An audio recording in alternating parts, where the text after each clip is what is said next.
Bonne journée les pirates, j'espère que vous allez bien. Début de semaine, on est des oufs, on va se régaler ensemble encore toute cette semaine. On va se retrouver aujourd'hui à 12h30 là tout de suite, mardi, jeudi, voilà. Peut-être pas vendredi parce que ce sera pas possible, mais je pense qu'on se verra vendredi soir. Bon, on va se voir plein de fois cette semaine.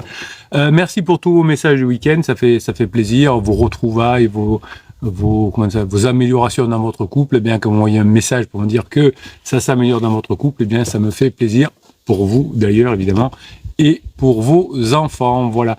Je vous ai mis un message hier, hein, vous avez vu sur le groupe Facebook, pour encourager aussi des personnes, parce que de temps en temps, il y a des pirates qui viennent et qui disent « Voilà, je viens vous dire que je m'en vais parce que j'abandonne, machin, etc. » Bon, c'est évidemment une façon de dire « Soutenez-moi. Hein. » Et donc là, ce que je voulais vous expliquer, c'était que lorsque quelqu'un arrive pour dire je m'en vais, il faut pas lui dire oh bah écoute bonne chance, j'espère que ça allait pour toi. C'est pas ça qu'il attend. Il attend allez c'est bon.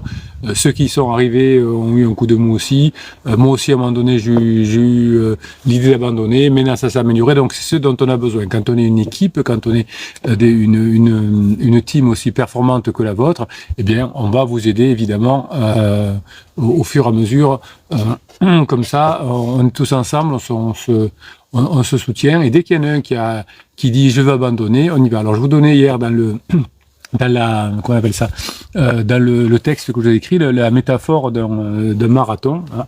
Admettons que vous ayez un ami proche, son rêve c'est de faire un marathon. Il s'entraîne, il bosse bien, etc. Et puis il arrive au 30e kilomètre. Ou 35e, peu importe, on s'en fout, 30e, allez. Et il vient vers vous, il dit « Oh Bruno, je crois que je vais abandonner. » Qu'est-ce qu'il va dire Bruno ? « Ah ben oui, abandonne, oui, d'accord. » Ou est-ce que Bruno va lui dire « Non, allez, tiens, encore, plus que 10 kilomètres, tu peux le faire, tu t'es entraîné, c'est ton rêve, vas-y. » Eh bien, vous, c'est pareil. Quand il y a un pirate qui écrit pour dire « Je crois que je vais abandonner, je quitte le navire », il attend, hein, inconsciemment évidemment, il attend que vous le bougiez. Voilà, donc si on est au fur et à mesure de vos progrès en encouragement aux autres, vous allez progresser aussi vers votre conjoint. Alors je vous rappelle que je m'appelle Bruno Marchal et que depuis 1999, j'aide les couples en difficulté, tous les couples de longue durée ont des crises, à s'améliorer et à éviter de se séparer, parce qu'une séparation, ça coûte des milliers d'euros. Hein. Si vous avez un appartement, une maison, que vous allez en perdre la moitié. Ensuite, vous avez double vacances à payer, double voiture, double fait d'électricité. Vous voyez pas vos enfants toutes les semaines. Bref, c'est une vraie galère. Pendant 4 à 5 ans, vous n'arrivez pas à vous stabiliser avec une nouvelle personne. Donc, vous avez raison d'être là, vous avez raison de vous battre, et la plus belle récompense, c'est de mettre en mettant en application les formations, les coachings, et avec l'aide de cette fabuleuse communauté, on est 30 000 sur YouTube aujourd'hui, eh bien, on va ensemble y arriver, et des milliers de pirates qui sont arrivés depuis 1999, vous aussi, vous pouvez y arriver, mais le fait de venir ici pendant les lives notamment pour encourager les autres, eh bien tout ça va vous aider évidemment à vous rapprocher de votre conjoint, le fait de venir donner de la grinta, on y arrive. Alors qu'est-ce qu'on fait pendant les lives ?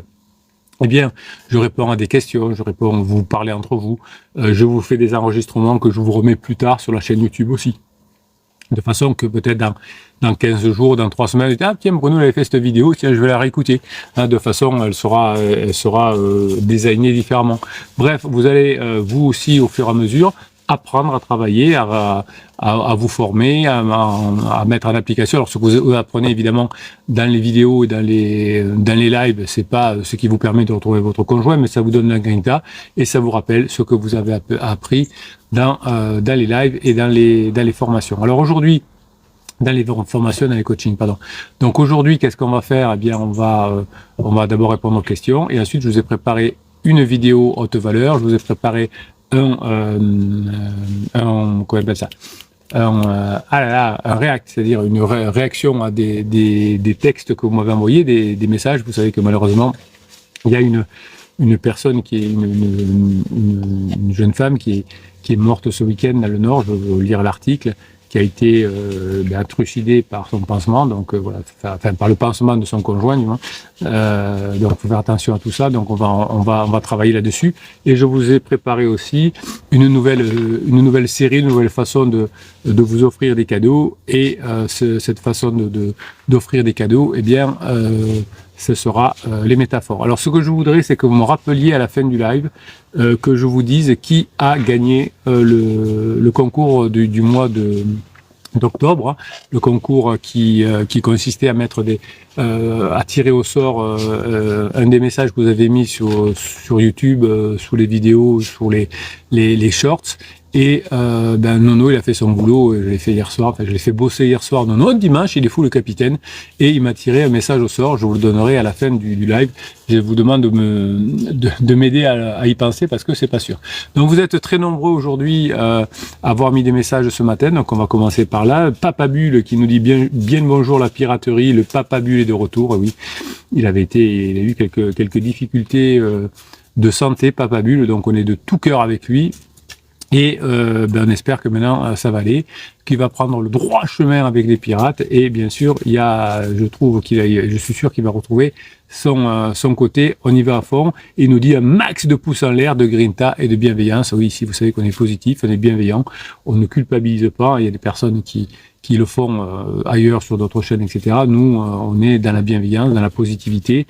Évidemment, les pouces en l'air, c'est fait pour que l'algorithme repère les lives et les vidéos et les propose à d'autres personnes. Et grâce à votre like, peut-être qu'une personne va découvrir cette communauté.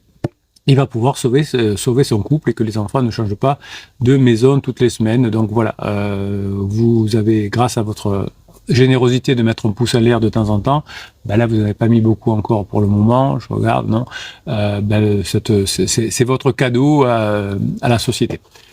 Marlène nous dit bonjour capitaine, la team des pirates, je vais chercher mon mari à la gare de 7 à 13h30, une très belle gare que je connais. Nous ne sommes pas vus depuis 15 jours, ça va être chaud. Nous allons remonter une petite voiture à Paris, j'ai besoin de vos encouragements. Eh bien, vous allez avoir tout le temps pour avoir préparé, Marlène, comment on appelle ça, les sujets légers, le badinage, l'humour, la taquinerie, les petites valorisations, bref, lui montrer que Marlène, elle a changé, elle n'a pas besoin de nous.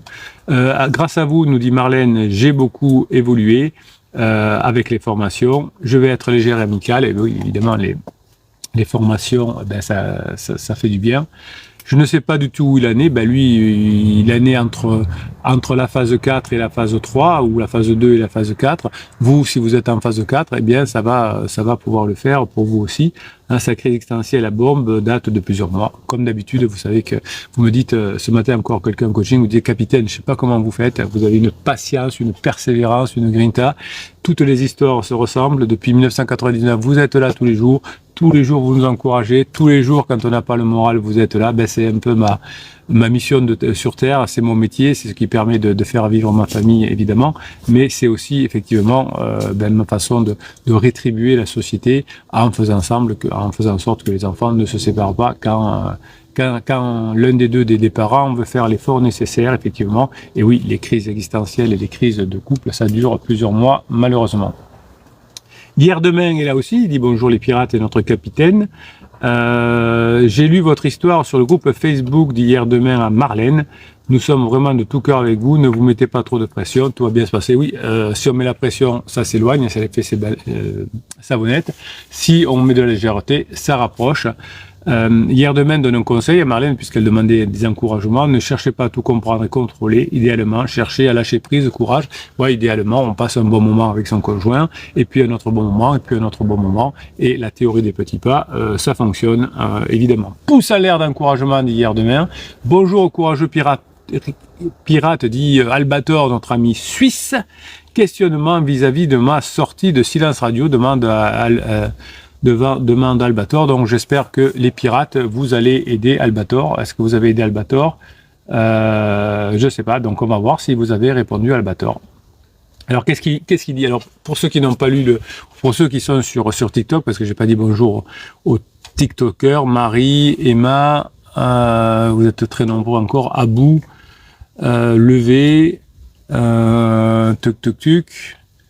09 Deis, Sirafolo, Maoula, 41, Camper, Thierry Camper. Bon, voilà, vous êtes des dizaines. Merci à ceux qui envoient des compliments sur ma veste. Ouais. Allez, hop, la veste. Ouais. Alors, je vous lis le message d'Albator pour que vous puissiez l'aider, mes pirates adorés. Donc, comme ça, pendant que je vais faire le premier enregistrement, vous pourrez mettre des messages à Albator pour l'encourager. Hop, on y va. Albator, il y a très longtemps, avait fait un coaching avec le capitaine. Ça avait été game changer pour lui. Donc vous aussi, vous allez l'aider. Alors, qu'est-ce qu'il dit? Récemment, quelques déblocages réseau, profil en vue de retour.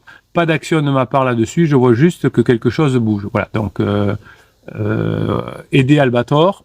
Qu'est-ce qu'il nous demande encore? J'ai récemment envoyé un message apaisé pour elle et les enfants. J'ai une réponse. Merci, un petit mot sur sa soirée d'Halloween. Comme quoi, c'était bien suivi d'une belle journée. Hier demain dit cool Albator, le travail, la persévérance et la patience, ça va payer pour toi aussi. Ben oui, hein, il commence à mettre en application ce qu'on avait mis dans le coaching. Je crois qu'il a pris les formations aussi. Donc ça va marcher pour lui aussi s'il le met bien en application, bien évidemment. J'ai donc répondu merci pour dire que c'était cool, que la soirée soit bien passée, et puis plus rien. Donc je laisse le silence, il n'y voit pas du négatif, plutôt une gestion des émotions de son côté. Bon, vous allez aider Albator parce que là il y a des trucs qui vont pas top. Il y a beaucoup de choses bien chez Albator comme chez tous les pirates qui bossent, mais je pense que vous allez devoir l'aider un peu plus. Maintenant, je me demande si ces signes sont vraiment positifs, comme une ouverture douce sans vouloir revenir trop rapidement à parler. Est-ce un silence de réhabilitation positive, émotionnelle? Bon, vous voyez que pour l'instant, l'Albator il n'est pas tout à fait dans ce qu'il faut faire, donc je vous laisse y répondre, hein. Et vous allez aider Albator, puis je vous dirai si vous avez bien répondu. Hier demain, Didi, il ne faut pas trop tirer sur la corde d'un coup, il ne faudrait pas la casser, évidemment, il a raison. Son système limbique réassocie mon image doucement, dit Albator. Tu conseilles quoi pour maintenant? Laissez encore le silence travailler, tester un message. J'ai vu ça et ça m'a fait sourire. Donc pas trop de pression. Bon, l'étape suivante, évidemment, Albator, et vous allez aider Albator à le faire, sera d'avoir un premier contact outre par message. Je crois que je vous avais indiqué... je vais vous indiquer si vous avez besoin d'un coaching comment faire et on va s'y entraîner. Voilà. Mais pas trop de pression. Hier demain a raison. Albator nous dit dans quelques temps, si pas de relance de sa part, ou prendre le risque de tester l'appel utile, même si je crois qu'au vu de l'échange, sans plus d'une seule réponse d'elle, je ne pense pas. Ouais, bon, il est un peu perdu, Albator. Il vient de temps en temps, il vient chercher de l'énergie, de la connaissance. Bon, il débute, hein, Albator, c'est un pirate qui est pas là depuis très longtemps. Donc, aidez-le. Hein, c'est les pirates les plus expérimentés. Aidez-le. Il vous demande à vous de l'aider. Et puis, s'il a envie que le capitaine l'aide, et bien évidemment, il sait où me trouver. Il a déjà fait des coachings, il sait comment ça se passe. Ce n'est que mon humble avis hier demain, et les autres vont t'aider également. Voilà, on essaye. Je cherche plutôt à savoir où j'en suis, comment ne rien casser, car je suis plutôt quelqu'un de positif dans un bon chemin. Oui, Albator, vous êtes quelqu'un de positif, vous êtes un beau mec, hein. En tout cas, de mon côté, c'est beaucoup mieux. Ben oui, je sais qu'Albator a mis en place ce qu'on a vu dans le coaching et donc ça va mieux. Je gère mieux mes pensées, mes émotions. Réaménagement de mon espace intérieur, activité de plus en plus saine. Donc au top, je continue. Voilà, il a fait vraiment un premier bon chemin, Albator. Je crois que le coaching il a pris environ 2 mois. Albator dit oui, ça fait une sacrée différence. Il y a 2 mois, c'était pas ça. Oui, on n'en était pas là il y a 2 mois, évidemment. Allez, en tout cas, Albator dit grinta à tous, allez de l'avant pour soi-même, recentrer sa vie en soi, c'était bien ce qui permet le reste. Alors courage pour le travail et formation. Sans ça, ça marche pas. Aïe, aïe. Voilà, écoutez, merci Albator. En tout cas, je vais regarder ce que vous mettez. Alors je vais faire le premier enregistrement.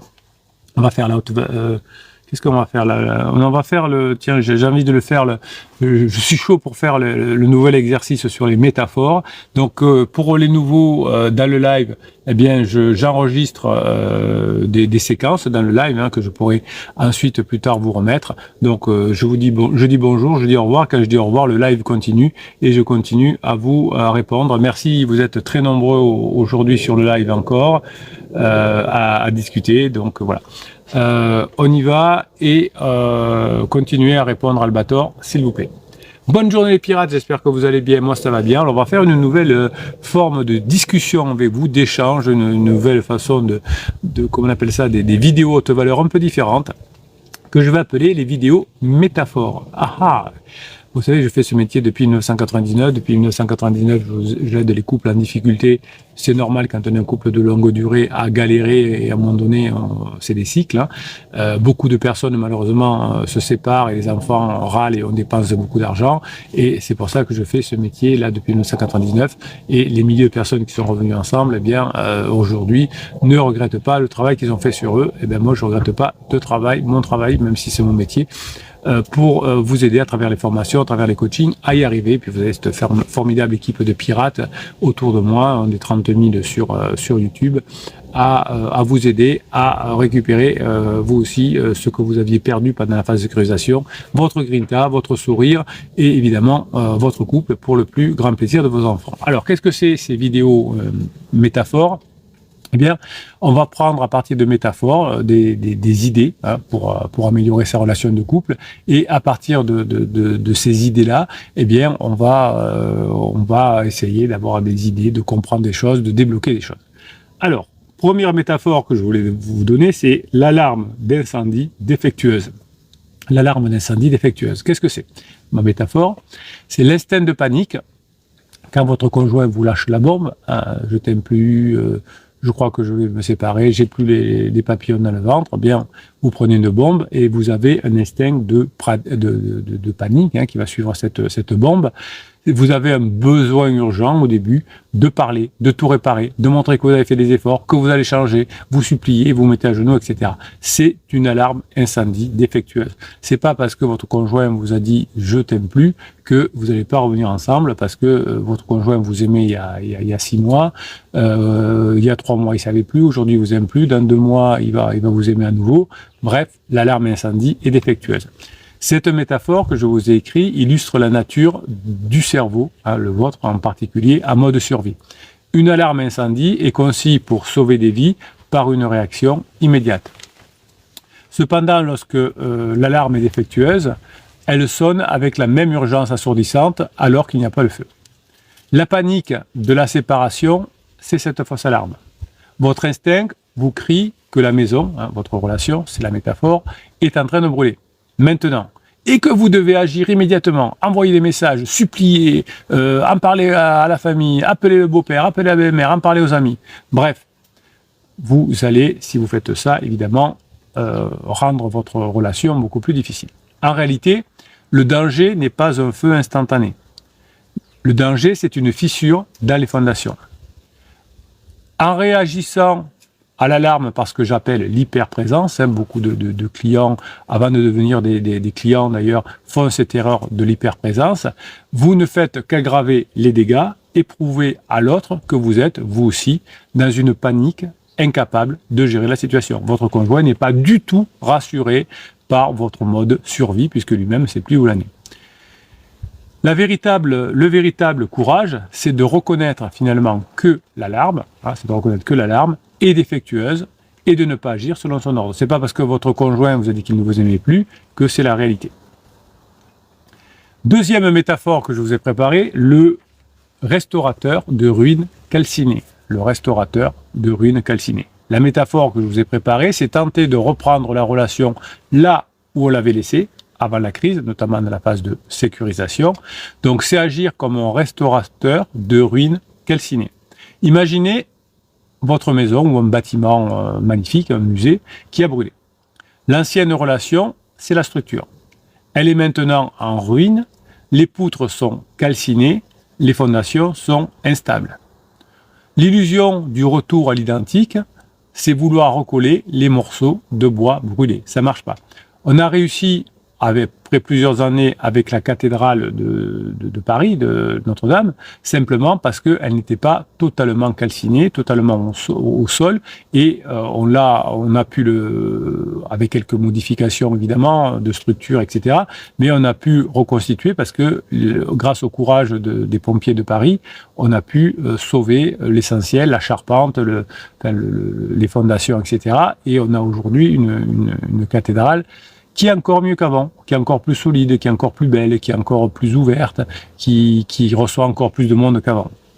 Donc, vous avez vu que le retour à l'identique n'est pas possible, c'est une illusion, comme votre conjoint a l'illusion de son pansement.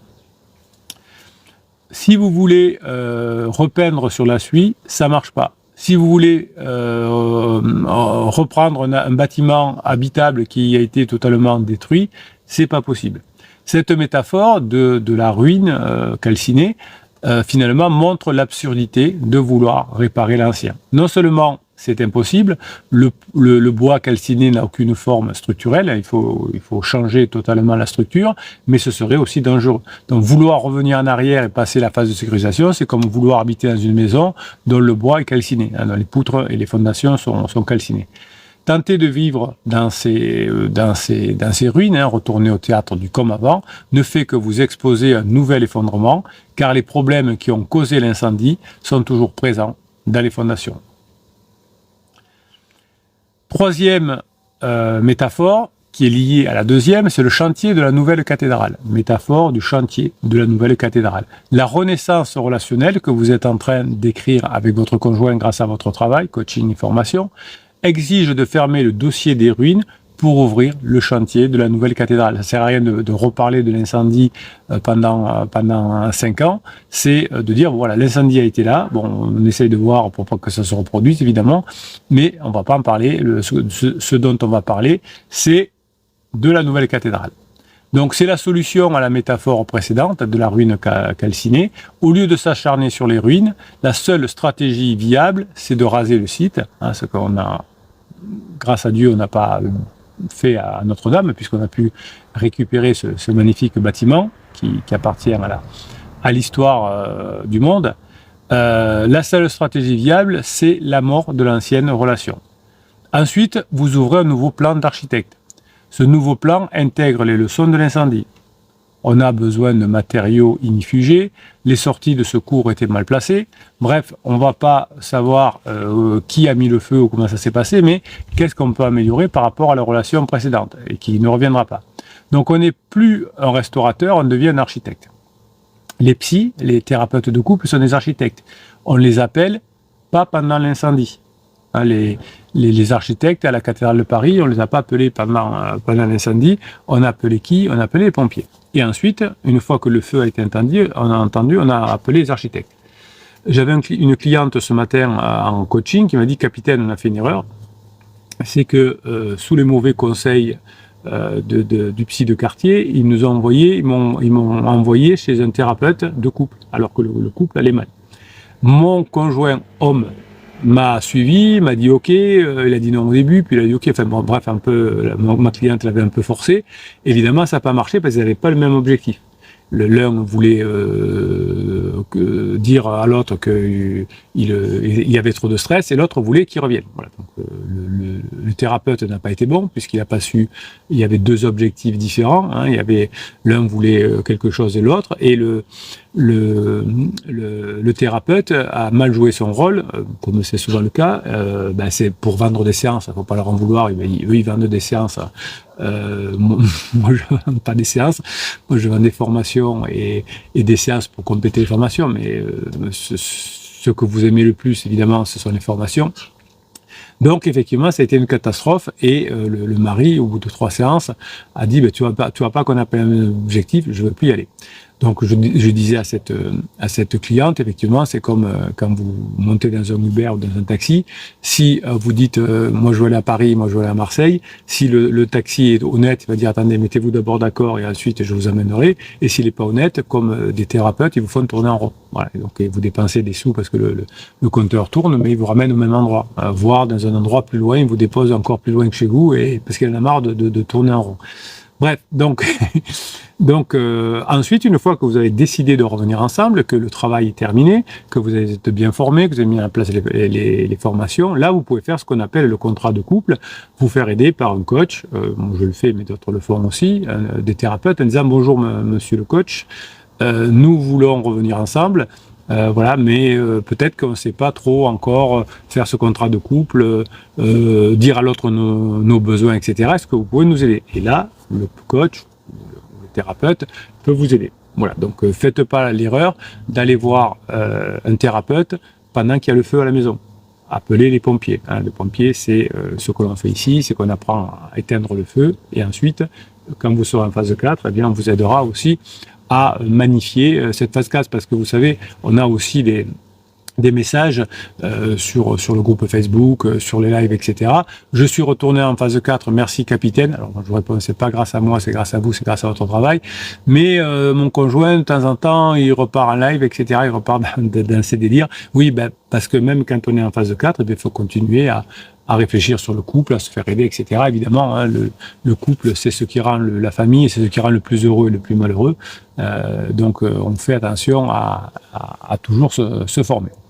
Donc, vous allez utiliser les leçons apprises dans les coachings et les formations, les nouveaux matériaux, pour reprendre ma métaphore sur la nouvelle cathédrale, et vous allez construire quelque chose de fondamentalement nouveau, la phase 4, plus solide, plus consciente. La phase 4 est plus agréable, plus solide, plus belle, plus forte, comme la cathédrale de Notre-Dame de Paris, que la phase de sécurisation.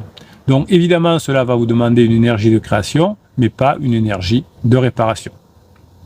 Quatrième métaphore que vous adorez, celle-ci, c'est le phare sur la côte. Le phare sur la côte, l'indisponibilité authentique consiste à cesser d'être une barque de sauvetage à la dérive pour devenir un phare sur la côte. Un phare sur la côte. La personne en panique est une barque de sauvetage. Donc si vous êtes en panique au début, quand je vous récupère dans les premiers coachings, vous êtes souvent paniqué, vous vous agitez, vous êtes victime de l'agitation. Ça aide pas du tout votre capitaine, votre conjoint. Vous dites capitaine, je vois le bateau qui s'éloigne. Hein, vous vous videz de votre énergie. Et si on ne vous avait pas récupéré par le col avec les autres pirates, peut-être que vous auriez fini par couler. Le phare, c'est l'incarnation de l'indisponibilité authentique. Le phare, il ne poursuit personne. Il est ancré si solidement dans sa propre fondation, sa nouvelle vie, ses passions, ses projets, sa phase 4. Sa fonction n'est pas de chasser, d'essayer de faire revenir le conjoint, de récupérer son ex, toutes ces phrases qui ne veulent rien dire. Alors, sur le site Facebook, j'ai noté un petit clin d'œil que j'ai marqué « récupérer son ex hein ». C'est une blague, vous avez bien compris. Un clin d'œil, et puis c'était aussi pour l'algorithme, parce qu'à une époque, tout le monde disait « il faut récupérer son ex », donc j'avais mis ce terme-là en clin d'œil à toutes les personnes qui employaient ce terme-là. Mais vous n'allez pas vouloir récupérer votre ex, vous allez briller, vous allez vous concentrer sur votre propre vie, vous allez devenir ce phare. Votre lumière, votre nouvelle énergie, votre épanouissement devient une ressource rare et précieuse. Le bateau qui s'est éloigné, naviguant dans l'obscurité, va être fasciné finalement par la lumière stable et puissante. Le bateau, le phare que vous êtes en train de mettre en place pour attirer votre bateau, eh bien, c'est pas quelqu'un qui va aller tirer en force le bateau de l'eau, hein, vous n'y arriverez pas. C'est pas quelqu'un qui va faire éteindre les vagues, éteindre la crise, ça ne marche pas, mais qui va attirer, hein, non pas par obligation, mais par un désir renouvelé, parce que la lumière du phare elle est belle, et parce que vous allez maintenant naviguer vers une source de lumière différente. Alors pour ceux qui sont en live, je fais une petite pause boisson, parce que il fait chaud, hein, quand on parle beaucoup, il fait chaud. Je vois que vous êtes toujours en train de parler. Bon, je reviens vers vous tout à l'heure, évidemment, vous êtes énormément à parler.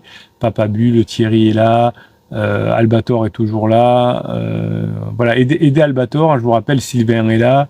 Qui c'est que j'ai oublié? Bon, vous êtes je sais pas si j'ai oublié du monde. Bon, en tout cas, vous êtes bavard. Il y a beaucoup de personnes qui sont, comme on dit, en coulisses. Ça fait ma femme dit, ça fait des lives aussi. Ma femme, voilà, bon, peu importe. Mais elle me dit, il y a des personnes qui restent en coulisses. Alors, je dis, qu'est-ce que c'est les personnes qui restent en coulisses? Ben, c'est des personnes qui regardent live, mais qui font qu'écouter ou regarder. Donc voilà, c'est des personnes. Vous êtes en coulisses et vous n'entrez pas véritablement dans le live. Vous êtes des participants.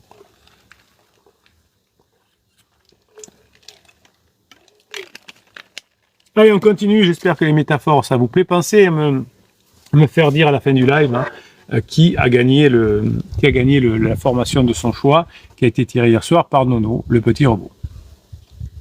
Cinquième métaphore, je l'ai appelée l'eau et le diamant, la dévaluation par abondance. La dévaluation par abondance.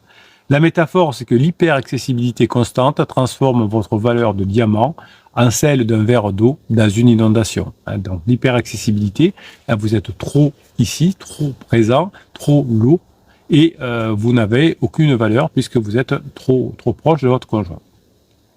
La valeur perçue est directement liée à la rareté. Un diamant est précieux parce qu'il est rare.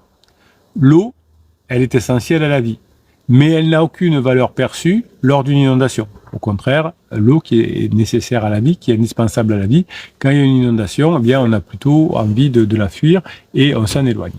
Donc, lorsque vous êtes constamment disponible, à la seconde, prêt à tout annuler pour votre conjoint, vous devenez cette eau dans l'inondation.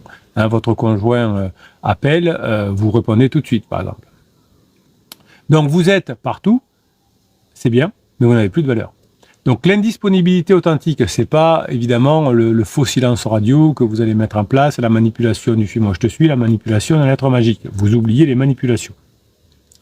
Vous êtes autrement, vous êtes dans cette indisponibilité authentique, c'est-à-dire que vous êtes absorbé par votre vie, par les formations, par les coachings qui vous aident à vous maintenir en phase 4, et puis ça fait longtemps que vous n'êtes pas remis à courir, que vous n'êtes pas remis à faire de la musique, ou que vous aviez envie depuis longtemps de vous mettre à la musique, eh bien vous allez maintenant le mettre en place. Donc vous allez, en apprenant des nouvelles compétences, en vous formant, en vous faisant coacher, en apprenant des nouvelles passions, vous faites coacher aussi, j'espère, en apprenant de nouvelles passions, c'est plus efficace, vous allez devenir une ressource rare, précieuse, que votre conjoint doit à nouveau considérer et désirer. Au début, vous aurez de l'incompréhension, votre conjoint va essayer de savoir et vous allez commencer à intégrer votre conjoint. Sixième métaphore, la pièce scellée du nous. La métaphore, c'est parler constamment de la relation, hein, le nous finalement, où on en est, qu'est-ce que tu en es, et si on fait ça, et l'an prochain, qu'est-ce qu'on va faire.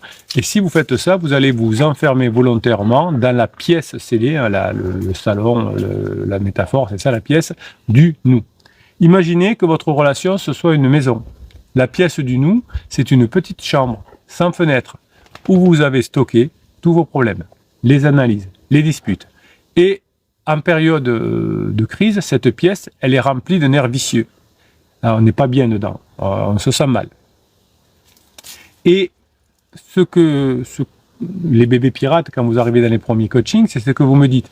J'ai tendance, parce que je sais faire que ça, ramener dans l'ancien monde, c'est-à-dire dans la pièce avec l'air vicieux. Donc l'hyperanalyse, ça sera pour certaines personnes 60-70% des conversations. En tout cas, pendant les coachings, parfois, si je vous laissais faire, vous parleriez 100% du temps de l'hyperanalyse de votre conjoint. Bien sûr que vous avez envie de parler de votre conjoint parce que vous avez envie de lâcher le paquet, je le sais et je l'accepte, mais il faut aussi que je sois hyper efficace avec vous pour que vous puissiez récupérer votre conjoint. Donc au fur et à mesure des coachings, je commence à vous ramener vers vous et votre travail. Si vous êtes enfermé avec votre conjoint dans cette pièce obscure et toxique, eh bien vous allez sceller finalement des mauvais moments dans l'air toxique et votre conjoint n'aura plus envie d'être avec vous parce que vous allez être associé à cet air toxique. Donc cette métaphore, qu'on appelle la métaphore de l'hyperanalyse finalement, de la pièce sombre, va mener à la sexy. Vous ne faites que brasser les mêmes problèmes.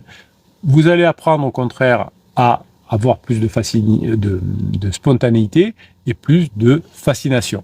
Si vous êtes dans cette pièce avec l'air vicié, eh bien, la spontanéité et la fascination, la curiosité et la nouveauté vont mourir par manque d'oxygène. Septième métaphore que je vous ai trouvée, c'est l'explorateur d'univers parallèle. La solution est de sortir de la pièce scellée pour devenir un explorateur d'univers parallèle. C'est ma métaphore, l'explorateur d'univers parallèle. Alors, qu'est-ce que ça veut dire ? La métaphore, c'est l'art de l'évitement créatif. L'explorateur d'univers parallèle, c'est l'art de l'évitement créatif. Au lieu de rester dans la pièce du nous, qui est avec un air vicié, vous ouvrez la porte et vous sortez pour explorer le monde avec votre conjoint, si possible. Chaque nouveau conversation, chaque nouveau thème de conversation, l'astrophysique, l'humour, le projet créatif, c'est un univers parallèle. Votre cerveau, c'est celui de votre partenaire. Et il est neurochimiquement câblé pour réagir à la nouveauté. Tous les cerveaux du monde sont câblés pour réagir à la nouveauté, même si on aime bien des routines positives. Donc, votre conjoint, quand il est mal, il a besoin de dopamine. Et la nouveauté, c'est la production à la dopamine. C'est pour ça que votre conjoint, souvent, va chercher un pansement. En devenant cet explorateur qui va ramener des récits fascinants et de ces autres univers, vous cessez d'être le co-détenu de la pièce scellée.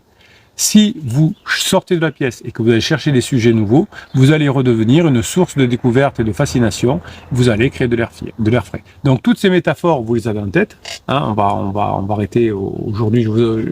J'aime bien ce format, donc je pense que je vais vous en refaire. Donc vous voyez les images que je vous ai données, la pièce scellée, l'explorateur des univers parallèles, la nouvelle cathédrale, la maison calcinée, etc. Et quand vous allez mener une action, vous allez essayer de vous bloquer sur les métaphores. Ah, la métaphore du capitaine, là, elle est bonne, je reviens pas dans la pièce calcinée, ou je reviens pas dans la pièce à l'air vicié. Et si vous arrivez à faire ça, eh bien, vous mettrez beaucoup plus facilement les coachings et les formations en place, et vous aurez encore plus de résultats.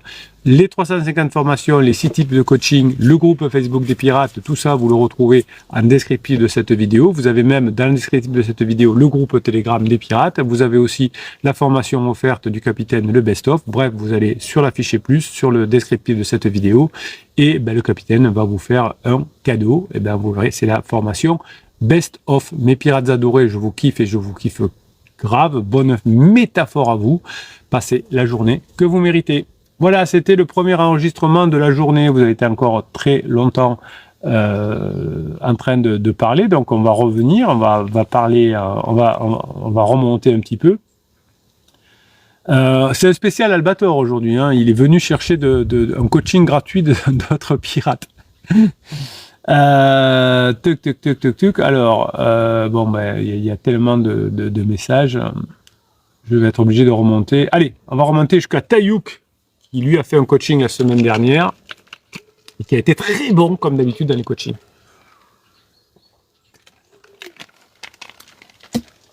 Alors, quelle heure est-il d'ailleurs? Oui, c'est pour ça. J'ai encore du temps dans mon premier coaching. Tout va bien, t'énerve pas, capitaine.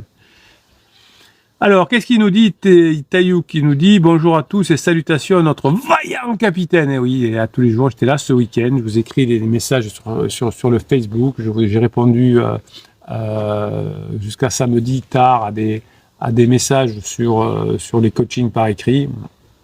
Heureux de faire partie de cette grande famille du Tayouk. Nous, on est très heureux que vous en fassiez partie aussi. Ceux qui changent le monde, ou du moins le monde autour de oui, c'est des cercles concentriques. Hein.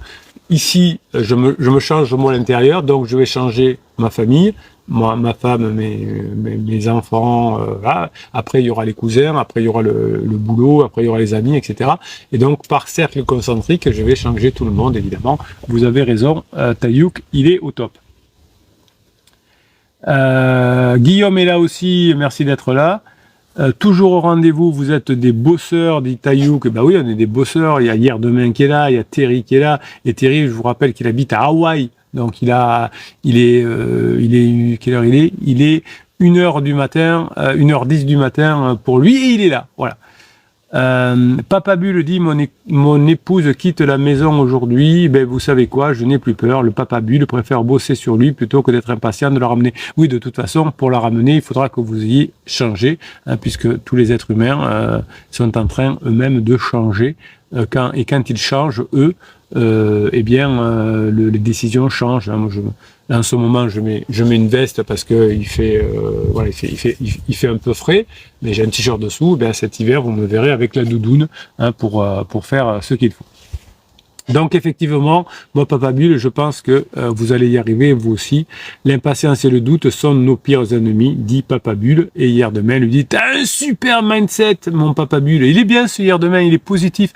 Mais moi quand je vois des Papa Bulle, des Hier Demain, des Sylvain, des Thierry qui sont là avec cette grinta et ce super état d'esprit, je suis hyper optimiste pour l'arrivée. Quand il y a quelqu'un qui dit oui, moi je sais pas, mon conjoint il n'est pas pareil que les autres, mon conjoint est super spécial, moi je sais pas si je vais y arriver, évidemment, on a moins de chances d'y arriver. Hier Demain dit que oui, comme en course à pied, on garde le bon tempo, ni trop mou, ni trop rapide. Et oui, toutes les personnes qui font du trail ou qui font du marathon savent qu'à un moment donné, il y a ce qu'on appelle le mur. Donc, ce qu'ici on appelle la traversée du désert, on a l'impression qu'on va pas y arriver.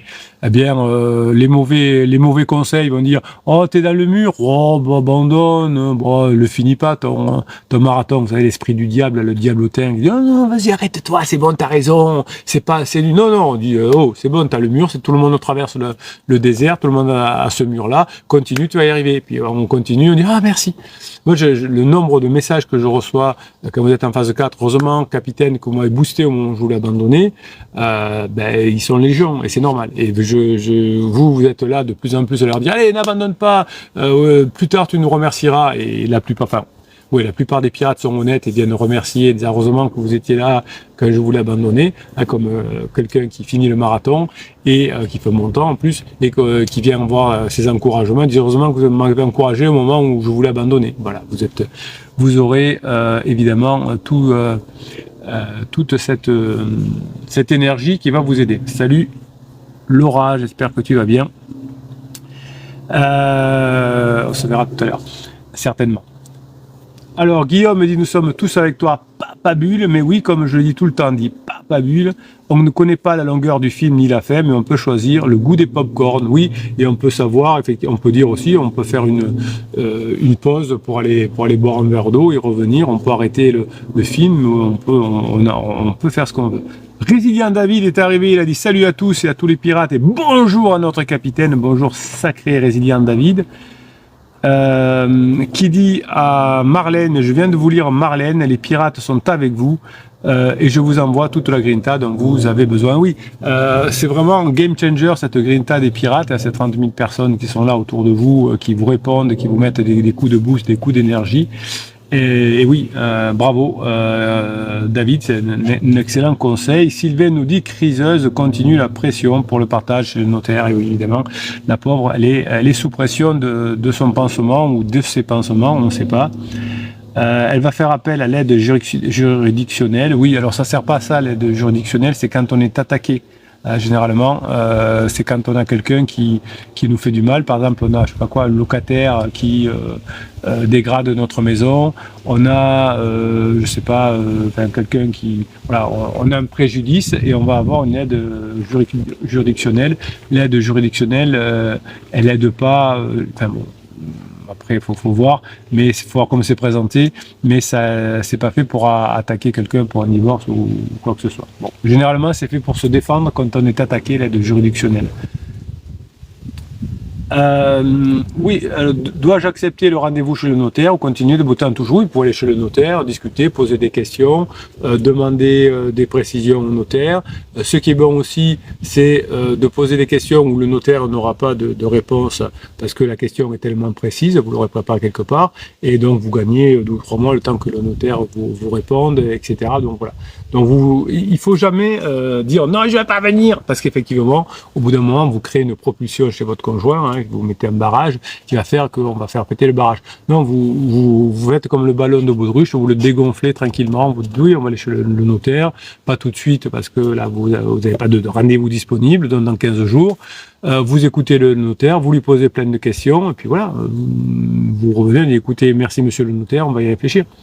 Donc évidemment que faut pas dire non, comme quand votre conjoint veut discuter, vous dit ah, j'ai pas envie de discuter en ce moment, c'est pas le moment, c'est pas le bon endroit ici. Non, on dit tu veux discuter avec moi, c'est avec plaisir. Alors on va pas le faire ici évidemment parce que les murs ont des oreilles, parce que la maison c'est un lieu de paix. On va se faire un petit resto et on en parlera avec plaisir. Mais on fera un petit resto, on en parlera. Oui, on va parler au notaire.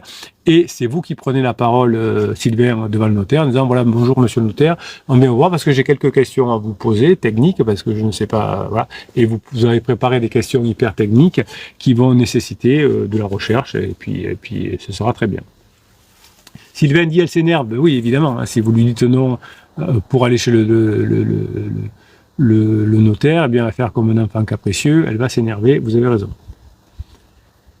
Voilà, Guillaume dit pour moi Sylvain tu dois jouer la montre. Oui, donc on joue la montre, on va chez le notaire, on pose des questions, on attend et surtout on lui montre qu'on a changé de façon importante. Mais on ne cherche pas toujours des prétextes pour pas y aller en revanche, hein. Ça c'est très important, je pense que c'est ce que veut dire Guillaume. Au pire, les conséquences ne seraient pas très graves. Donc vous dites, ok, je prends rendez-vous chez le notaire, vous prenez rendez-vous d'ici 3 semaines, voilà, vous avez gagné 3 semaines, et vous posez vos questions, et dans 3 semaines, on sera fin novembre, d'ici que vous avez une réponse, on sera à Noël, donc on sera déjà en 2026, donc vous voyez comment ça marche. Mais ne faites pas ça pour gagner du temps, hein, ne faites ça pour avoir le temps de vous former, pour le temps de montrer à votre conjoint que grâce aux formations et au coaching, vous avez changé, que c'est pas du fake, que c'est durable. Merci pour tout ce qu'il y a de Marlène. Résilient dit, je suis dans le même cas que toi, Albator, bloqué de partout, mais il faut profiter de ça. Albator, il était bloqué de partout, David, mais lui, il a fait ce qu'il faut, et il est plus bloqué maintenant. Donc, il discute. Bon, il a un peu peur d'y aller, mais il est plus bloqué de partout, hein. Il a été avant le coaching. David, si un jour vous faites un coaching aussi, vous verrez, on va travailler sur le déblocage, évidemment. Grinta à tous les pirates, nous dit David. David, vous êtes excellent, vous avez un excellent, un excellent point de vue, et je vous félicite parce que vous êtes un membre important, positif de la communauté. Hier demain, dit à tous, il faut croire en nous, l'estime de soi, c'est game changer, les amis. Oui, chaque fois que vous mettez de l'énergie en vous, vous ingurgitez des connaissances, vous êtes game changer parce que vous amenez une énergie importante. Sylvain dit, David, tu as raison, on travaille de notre côté et un jour ça finira par payer, évidemment, vous avez raison, hein. Quand on fait de la on a de la et quand on fait des choses bien, on est récompensé dans la vie. Quand on fait pas ce qu'il faut, on paye, quand on fait ce qu'il faut, on est payé, c'est comme ça, hein, on n'y peut rien. David nous donne un proverbe japonais, hein. Alors qu'il dit que chaque année les arbres perdent leurs feuilles, mais qu'elles finissent par revenir la saison d'après pour un renouveau. Oui, oui. Alors ça c'est. Je savais pas que s'il y avait un proverbe japonais, mais effectivement, quand vous voulez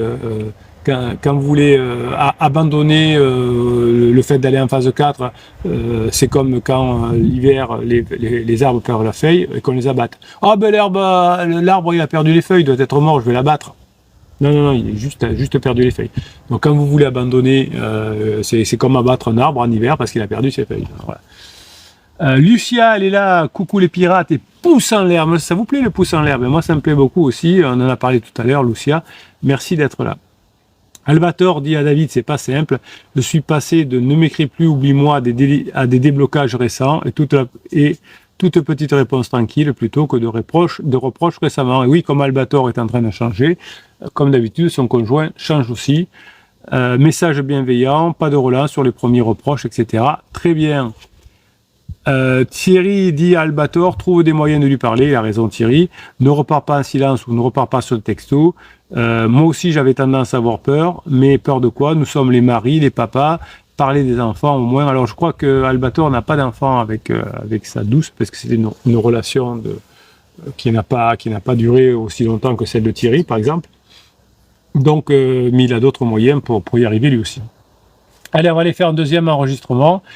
David nous dit, l'excellent David nous dit, nous devons faire abstraction de notre passé, nous devons construire un avenir en offrant à nos conjoints les meilleures versions de nous-mêmes. Allez les pirates, on est dans la tempête, mais on va y arriver. Il est très bien ce David. Voilà. Albator, vous voyez, il est un peu en retrait par rapport à d'autres. C'est-à-dire qu'on voit David, on voit Hier demain, on voit Thierry avec cette grinta, donc eux, ils sont vraiment avec le bon mindset. Et Albator, vous voyez, alors il dit, mais maintenant je n'arrive pas à savoir ce qu'elle pourra attendre de ma part à ce niveau et comment j'ai peur de faire un faux pas qui viendrait tout détruire. Voilà, donc vous voyez la différence de niveau de travail pour Albator. Bon, il est là que depuis 2 mois, il est récent. David, je crois qu'il n'a pas encore fait de coaching. Thierry, il est à fond. Donc, vous voyez qu'il y a des niveaux différents de pirates. Eh bien, on vous aime quand même et on vous aide quand même. Eh bien, les plus anciens, c'est ça le problème, l'avantage des pirates, c'est que les plus anciens vont aider les plus récents. Hop.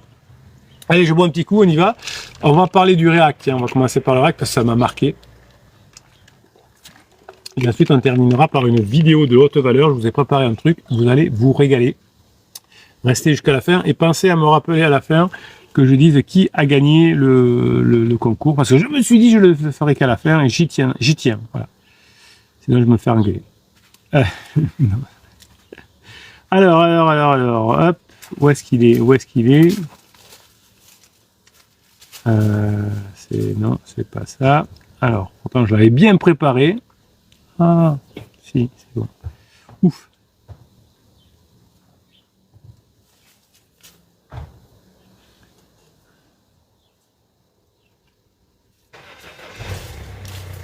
Allez, c'est parti. Je dis bonjour, je dis au revoir et je vous reprends et je continue. Continuez à bavarder entre vous. Vous êtes au top. Merci pour votre bonne humeur et merci pour animer ce live. Je vous kiffe et je vous kiffe grave. Bonne journée les pirates. J'espère que vous allez bien. Aujourd'hui, on va faire un réac. Alors, un premier réac qui sera peut-être le seul. On va voir en fonction de mes inspirations. Mère de 2 enfants, ex-championne de France, qui était Cindy Morvan, assassinée à Calais par une autre femme. Voilà. Alors, bien souvent, les féminicides, comme on a eu là, sont l'œuvre d'un homme, mais on voit aujourd'hui que malheureusement aussi, ça peut être l'œuvre d'une femme aussi. On va regarder et on va essayer de commenter. Une enquête pour homicide volontaire contre X, ah ben non, c'est féminicide, je vais y arriver, a été ouverte afin d'établir les circonstances de ce drame. Donc c'est un article du Parisien, du 1er novembre 2025 à 16h40.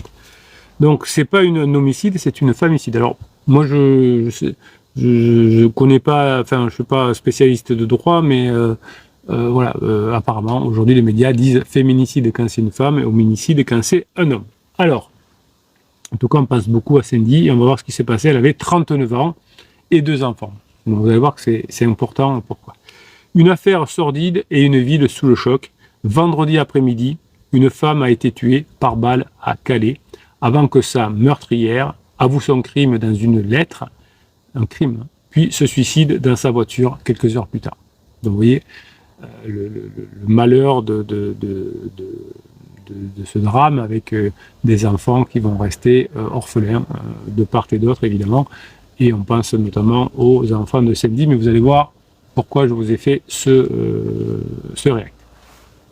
Cette femme âgée de 39 ans s'appelle Cindy Morvan, elle était mère de 2 enfants. Dans un message diffusé sur Facebook, la mère de Calais qui s'appelle Natacha Bouchard décrit une femme, une mère, une bénévole passionnée brutalement arrachée à ceux qui l'aimaient. Mes pensées vont à ses 2 enfants, à sa famille, à ses proches et à toute la communauté sportive profondément touchée par sa disparition. Cindy était également une ancienne championne de France de cyclisme sur piste. Elle était engagée auprès des jeunes dans la région du Nord-Pas-de-Calais et elle voulait lui transmettre la passion du sport et du vélo. Donc la Fédération française de cyclisme lui a rendu aussi hommage. Alors, hop. On y va. Donc elle était licenciée à Calais, ancienne championne de France, titulaire d'un diplôme d'entraîneur. Elle était particulièrement investie dans le développement du cyclisme féminin dans le Nord-Pas-de-Calais. Bon, donc ça c'est la partie sportive qui est juste une information qui sera pas sera pas fondamentale pour la suite. De nombreux Calaisiens ont partagé leur peine sur Facebook et on les comprend, cette nouvelle est terrible. Cindy était tellement gentille. Regrette Alexandra sur le réseau social. Marie pleure une personne solaire, agréable à tous et qui avait des projets pour l'année prochaine. Donc, on va essayer de savoir pourquoi une personne comme ceci a été froidement assassinée. Allez, on y va. Donc, une enquête pour homicide, donc je traduis femicide volontaire, contre X a été ouverte afin d'établir les circonstances du drame. Selon le procureur de la République adjoint de Boulogne, Patrick Leleu, Cindy Morvan était, alors c'est là que vous allez tout comprendre, était l'ex-compagne du conjoint actuel de sa meurtrière. Donc Cindy et son mari avaient eu 2 enfants.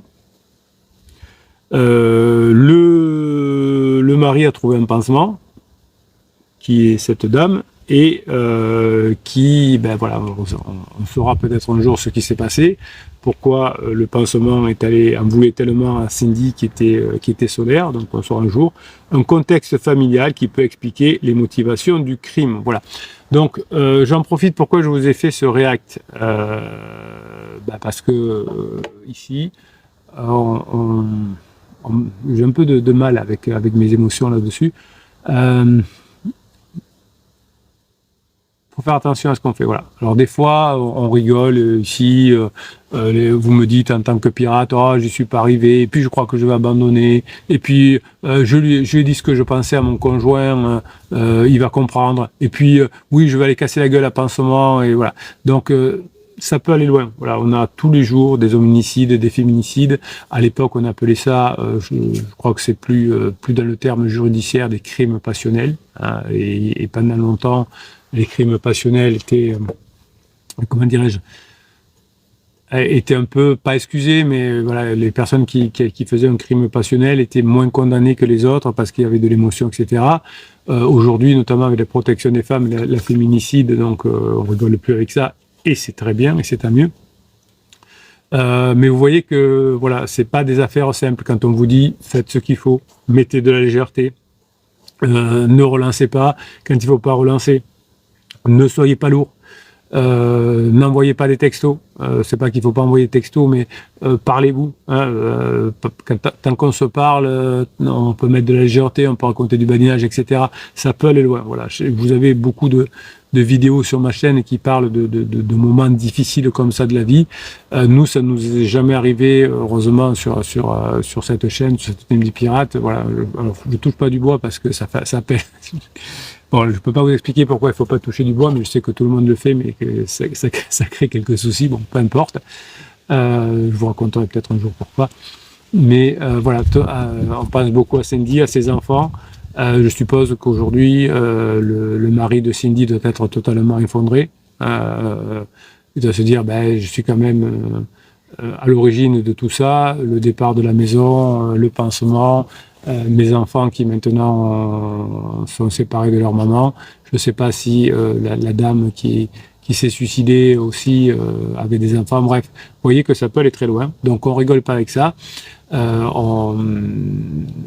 famille, c'est très très puissant, ça rend heureux, mais vous voyez que ça peut être très fragile et ça peut faire beaucoup souffrir. Bref, voilà, je voulais faire ce petit réac et on va passer à un deuxième réac avec un peu plus d'énergie. Voilà, je fais la pause pour boire un peu, parce que ça me secoue. Donc c'est une affaire qui est arrivée pour vous qui êtes en live en direct vendredi dernier, donc le 31 octobre. Donc il y en a presque toutes les semaines ce qu'on appelle des crimes passionnels comme ceci. Et donc là, on voit que le pansement qui va buter l'ex-femme de son pansement aussi, hein, on va dire comme ça, ça fait froid dans le dos. Alors, hop, on y va. Tac. Allez, deuxième réac.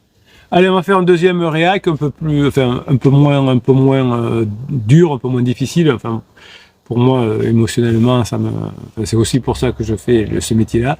Moi, quand j'ai lu cet article, j'ai pensé immédiatement à Cindy et puis peut-être au pansement aussi, mais surtout aux enfants. Le désastre. Que vont penser les enfants du papa aussi qui a fait tout ça, quoi. Enfin, voilà. C'est horrible. Alors, témoignage, Claire, 41 ans, est parvenue à surmonter l'infidélité de son mari. L'amour, c'est aussi ça.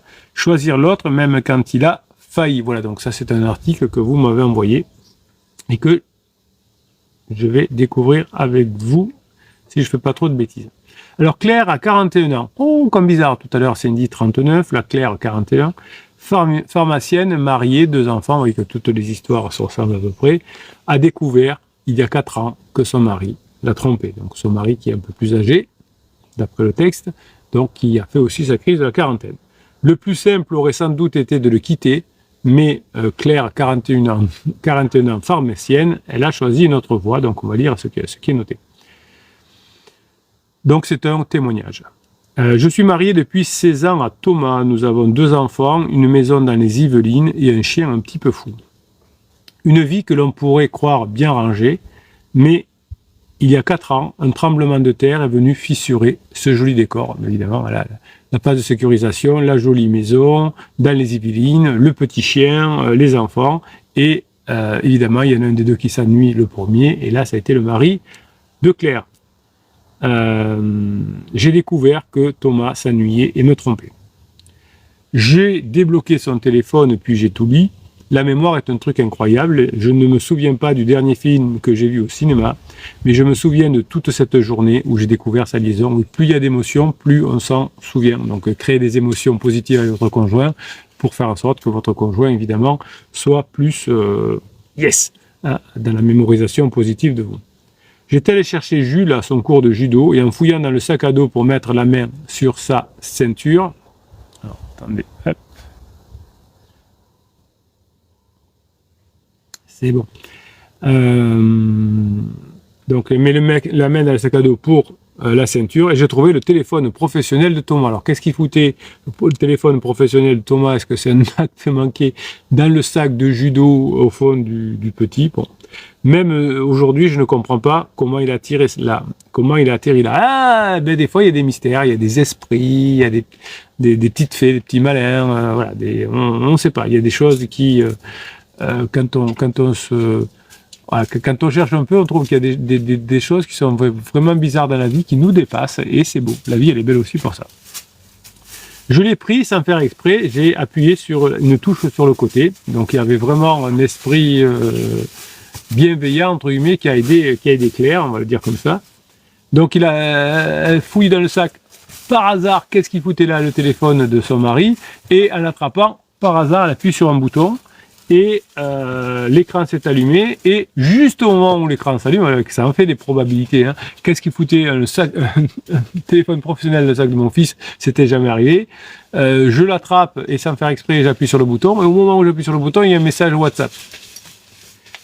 Il n'y a pas de hasard, hein, j'ai cliqué machinalement sur le message, parce qu'on est sur plusieurs groupes avec les amis, les voisins, et donc, oui, alors ça, les groupes WhatsApp, il y en a des gens dessus. On ne se parle plus, on fait des groupes WhatsApp.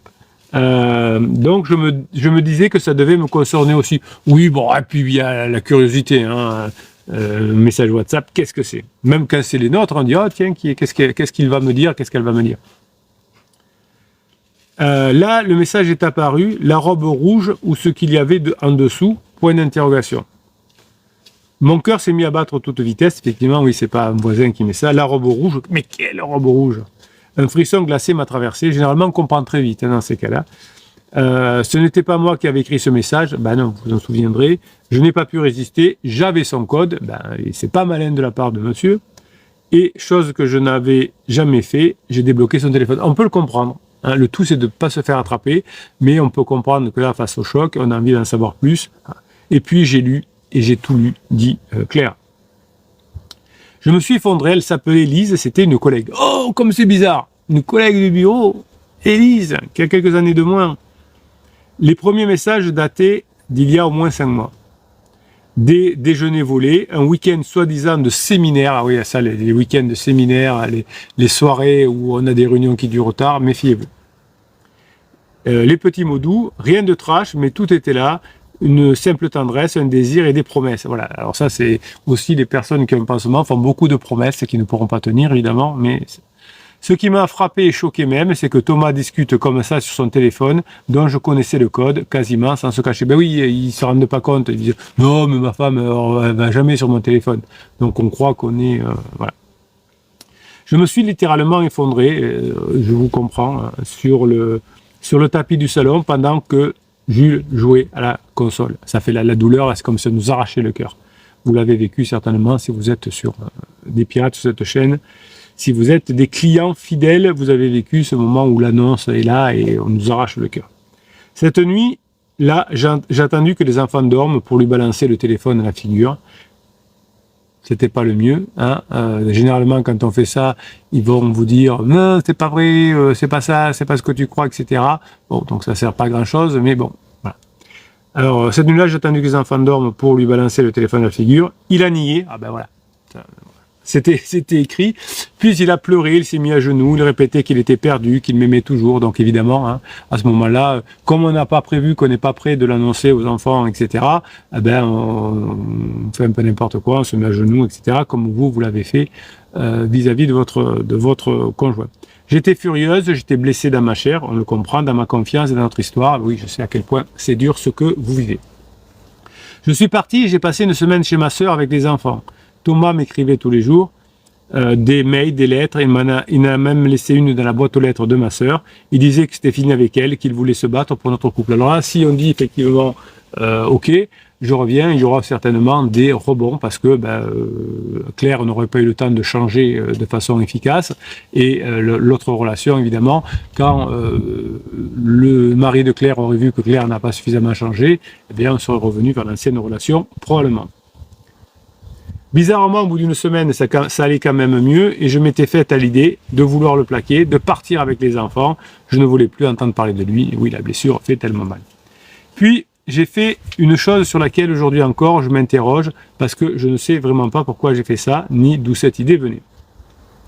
Je lui ai proposé qu'on ne se contacte plus pendant un mois et qu'il parte où il veut pendant ce temps-là pour laisser reposer tout ça. Le temps a eu un effet étrange sur moi. Les enfants parlaient de lui tous les jours. Mais il est parti où, papa? Pourquoi il ne peut pas nous appeler? Donc voilà, quand vous faites ça, le silence radio dans votre famille, pensez à vos enfants. Les enfants, il faut qu'ils puissent parler avec leur papa ou leur maman et qu'ils comprennent ce qui se passe. Là, si tout d'un coup on oblige l'un des deux à disparaître sans qu'on ne donne pas des explications aux enfants, c'est pas terrible. Comme si cela arrivait à quelqu'un d'autre, le mal qui m'avait terrassé ce mercredi-là semblait tout à coup lointain, distinct. Oui, la colère, comme toutes les émotions fortes, diminue heureusement. Donc j'étais maintenant partagé, d'un côté l'envie de tout envoyer valser, donc j'espère qu'elle va devenir une pirate, de reprendre ma vie seule, la tête haute. Donc vous aussi, évidemment, hein, vous avez eu cette idée-là à un moment donné, puis vous êtes repris parce que vous avez des enfants, vous me dites, oh, peut-être que je vais abandonner, machin. D'un côté, il y avait un coup de tête, et de l'autre, il y a 16 ans d'amour, des souvenirs, des voyages, nos enfants. Ils n'avaient jamais été finalement ni violents ni méprisants, juste égarés. Et oui, certainement que Claire, prise par son travail, peut-être, ou autre, n'avait pas donné à son conjoint ce qu'il voulait. Complètement. Et Claire, qui est très intelligente, dit « Je crois que moi aussi, je m'étais perdu dans la routine. » Donc, phase terrible, terriblement même, je dirais, traditionnelle de la phase de sécurisation. On ne se regardait plus, nos discussions tournaient autour des courses, des devoirs, de la chaudière qui fuyait, donc des colloques autour de comment on appelle ça, de l'utile. On faisait l'amour une fois toutes les 3 semaines, parfois plus par réflexe que par désir. Vous voyez que ça vous ressemble à tout le monde. Alors, je vais proposer une thérapie de couple. Je n'y croyais pas forcément sur le moment, alors je me disais que ça me permettait d'évaluer sa réelle volonté de recoller les morceaux. Donc vous voyez, si la personne était allée faire cette thérapie de couple au moment où on a découvert le pansement, c'est-à-dire, je sais pas, 3 mois avant, ça n'aurait pas marché, parce que là, il y avait trop le feu, il y avait trop de colère. Donc là, après la colère, elle se dit, alors lui il veut revenir avec son conjoint, il n'y a pas de souci, c'est marqué, et elle se dit aussi, maintenant, c'est pas mauvais garçon, ça fait 16 ans qu'on était ensemble, etc. Donc pourquoi pas? Donc les deux ont le même objectif, donc on peut aller voir une thérapeute, revenir ensemble. On a trouvé une psychologue à Saint-Germain-en-Laye, on l'a voyée 1 fois par semaine pendant 1 heure. Ah ben elle n'est pas très efficace. Hein. Moi je sais vous, je sais pas combien de temps ça a duré, mais bon. Judith était une femme de 60 ans, une soixantaine d'années, douce mais ferme, qui n'a pas laissé passer les non-dits. Elle avait un regard qui voyait clair, trop clair parfois. Ben, oui, si c'est une bonne thérapeute, elle sait comment ça se passe. Après chaque séance, je ressortais vidé, lessivé. Ouais, quand vous finissez les coachings, vous dites capitaine, moi je termine plutôt avec une grinta de folie parce que je sais ce que j'ai à faire. Donc si on finit vidé après une séance, on s'est vidé, mais on est vide quoi. Hein. Nous, quand on finit un coaching, on est plein d'énergie et plein de choses à mettre en place. Je montais dans la voiture et je restais là, moteur éteint, à fixer le volant, capable de bouger pendant plusieurs minutes. Je suis pas sûr alors. Au début, c'est comme si vous allez au restaurant et que vous partez, vous êtes dégoûté. Au début, ce n'était pas seulement la douleur de ce qu'il avait fait qui me terrassait, c'était aussi que ce que je découvrais sur moi, sur nous. J'ai réalisé que j'avais enfoui des choses depuis des années. Oui, on peut vous expliquer que vous avez vécu une phase de sécurisation sans vous casser non plus à plus pouvoir bouger dans la voiture. Faut pas culpabiliser ses clients. Voilà, c'est pas la peine de la laisser comme ça devant son moteur quand même. Donc je culpabilisais. Pour toutes ces fois, je me suis senti seul, même à deux. La trahison avait juste fait éclater une boule déjà prête à exploser. Ben oui, donc faut pas. C'est tout le monde qui est pratiquement comme ça à la fin de la phase de sécurisation. On ne fait pas culpabiliser nos clients. J'avais de la honte. Je me demandais comment je n'ai pu rien voir. Mais non, faut pas rendre nos clients honteux. Je me demandais comment je n'ai rien pu voir, comment n'ai-je rien dit quand je sentais qu'il s'éloignait, et parfois même qu'est-ce qui ne va pas chez moi. Quand vous faites, si vous prenez un thérapeute, vous ne voulez pas prendre le capitaine, veillez à ce qu'il vous apporte des réponses, pas qu'il vous dise mais pourquoi j'ai été nul, pourquoi j'ai fait ça, pourquoi j'ai fait ça. Non, ça c'est pas bon. Alors, je me souviens d'une séance où elle lui a demandé qu'avez-vous trouvé chez Lise que vous ne trouvez plus chez Claire. Oh. J'ai cru mourir, mais pourquoi elle a fait ça? Bon, il a répondu, elle me faisait sentir vivant. Ben oui, évidemment, hein, puisque face à la phase de sécurisation où on est coloc ou voir un enfant, évidemment, il n'y a pas besoin de lui faire dire. C'était tellement dur à entendre pour moi. J'avais arrêté moi aussi de me sentir vivant. Notre reconstruction n'a pas été linéaire, ça s'est fait par couche comme une convalescence. Donc là, je suis d'accord, hein, ça se fait par petits pas. Les premières semaines, c'était la tempête, on ne dormait presque pas. Je faisais des crises d'angoisse la nuit, merci. Donc là, si vous faites des crises d'angoisse de la nuit, dans les formations, vous avez des fichiers de neurohypnose qui vont vous calmer, on ne vous laisse pas faire des crises d'angoisse la nuit. Je fouillais son téléphone, je le surveillais. Ah ouais.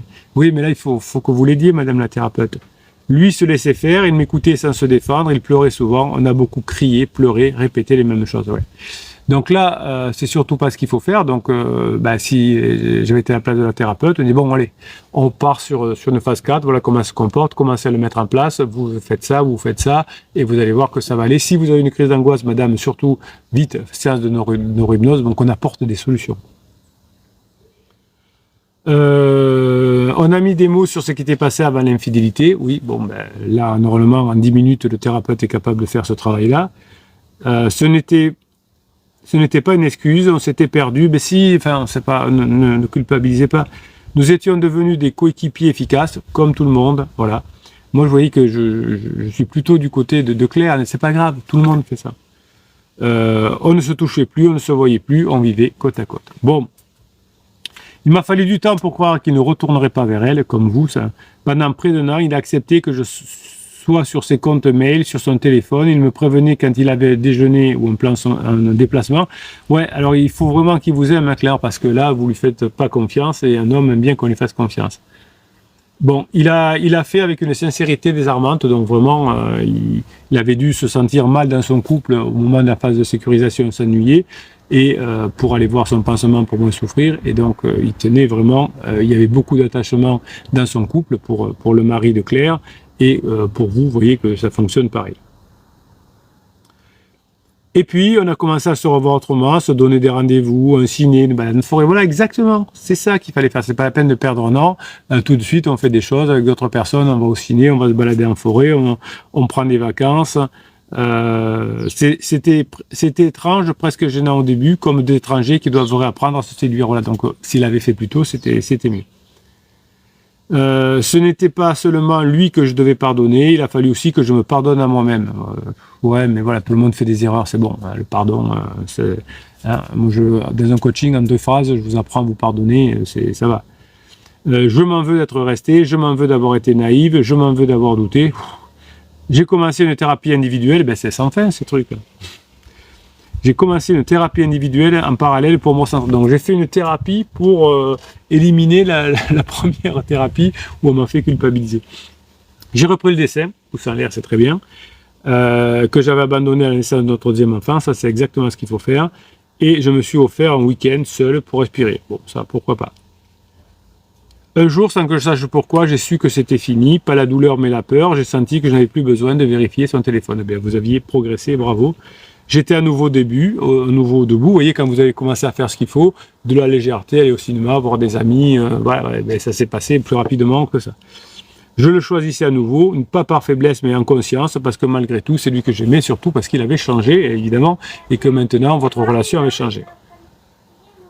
Aujourd'hui, on parle encore parfois de ce passage comme une cicatrice qui ne disparaîtra jamais. Elle ne fait plus mal et parfois on la regarde ensemble en disant « Oui, on a tenu !» Pas grâce à un miracle, mais grâce à deux personnes qui ont voulu comprendre, réparer et surtout rester. Voilà. Donc il y en a au moins un des deux qui veut. Hein. Heureusement que le mari aussi a été persévérant. Oui, oui, tu veux regarder mon téléphone, regarde. Tu veux qu'on en parle, on en parle, mais le mieux c'est de ne pas en parler. Enfin, oui, il a été très bien. Donc comme le mari a voulu réparer, au début elle ne voulait pas du tout réparer, Claire, eh bien aujourd'hui elle est revenue, elle est très contente d'être revenue. Voilà. Je ne crois plus au compte, je ne croyais pas au compte des faits, mais je crois en l'engagement et en la volonté de réparer, évidemment. Hein. Voilà. Je crois que parfois l'amour c'est aussi ça, choisir l'autre même quand il a failli. Ben voilà, c'est un très bel article dans, je sais pas quoi, dans CNews, je pense, oui, non, dans femina.fr. Et merci de m'avoir envoyé ce message de React. Bon, voilà, vous savez, voilà, la thérapie, elle a été bien parce qu'elle n'a pas été faite tout de suite. Malheureusement, c'est un thérapeute qui a fait quand même pas mal de dégâts, notamment chez Claire. Il a fallu qu'elle prenne une deuxième thérapie pour sortir de la première. Mais le monsieur a fait ce qu'il faut. Claire a été intelligente et ça s'est bien terminé, comme quand on fait ce qu'il faut. Merci mes pirates adorés, je vous kiffe et je vous kiffe grave. Merci pour ce React, il était très bien. Merci de m'avoir envoyé. Vous pouvez m'envoyer des réacts sur mon WhatsApp ou sur mon mail et si je me sens capable d'y répondre, je le ferai. Je lis les premières phrases et si ça me plaît, on fonce. Merci pour ce que vous êtes. Les 350 formations, les 6 types de coaching, les 6 méthodes de coaching différentes, tout ça, on ne lâche rien, on le fait ensemble, on avance. Vous l'avez dans le descriptif de cette vidéo, dans l'affiche plus, je vous offre même une formation gratuite, le best-of du capitaine. Vous avez le lien du groupe Facebook pour les pirates, on est 30 000 sur YouTube, qui vont vous aider à mettre en place les formations et les coachings. Bref, comme Claire, vous pouvez y arriver aussi. Je vous kiffe et je vous kiffe grave. Voilà, bah écoutez, double React, hein, le premier n'était pas très gai, le deuxième est beaucoup mieux. On va aller maintenant faire rapidement la vidéo haute valeur, mais je vais voir si vous m'avez mis des petites choses. Résilient dit on avance, parfait.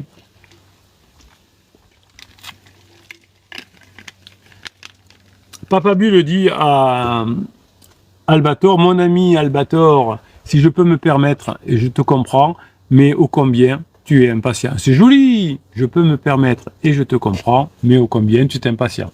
Tu essayes de forcer le destin, inconsciemment tu stresses, tu angoisses, même si tu le caches, ta conjointe reçoit tout.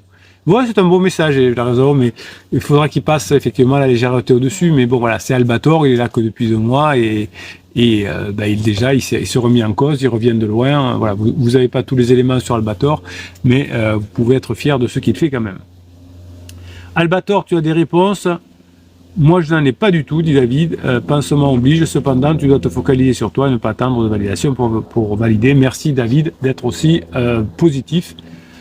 Sylvain dit ne relâchez pas le travail des pirates, j'en ai fait les frais quand j'ai relâché ces derniers temps, alors on se réveille, on se met au boulot. Bravo Sylvain, des pouces en l'air, vous êtes bien comme d'habitude. Le meilleur conseil dit Papa Bulle que m'a donné le capitaine, c'est d'arrêter de commenter la météo et de vouloir lutter contre les vagues. Ouais, des fois en coaching je sors des métaphores comme ça m'arrive effectivement.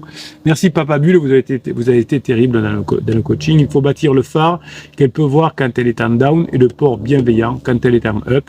Plus tu cherches la solution pour forcer, plus elle le sent, plus elle prend le large. Et oui, on me l'explique tout le temps. Mais j'aime bien quand les pirates l'expliquent l'effet savonnette avec leurs mots, c'est génial. Merci Papa Bulle.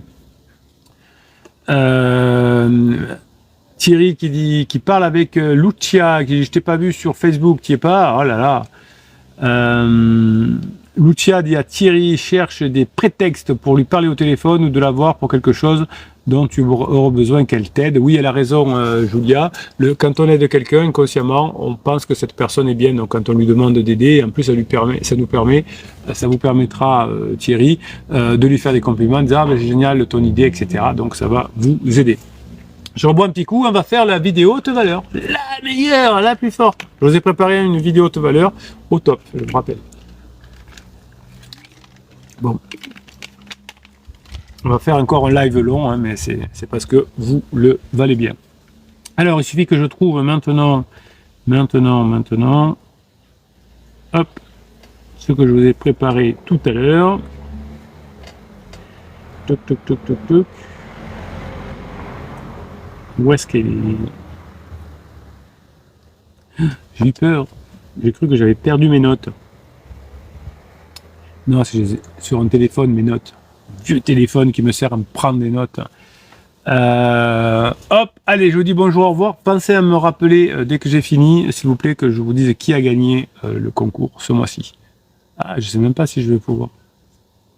On va voir. J'ai à peu près le pseudo, sinon il se repérera. Je vais voir.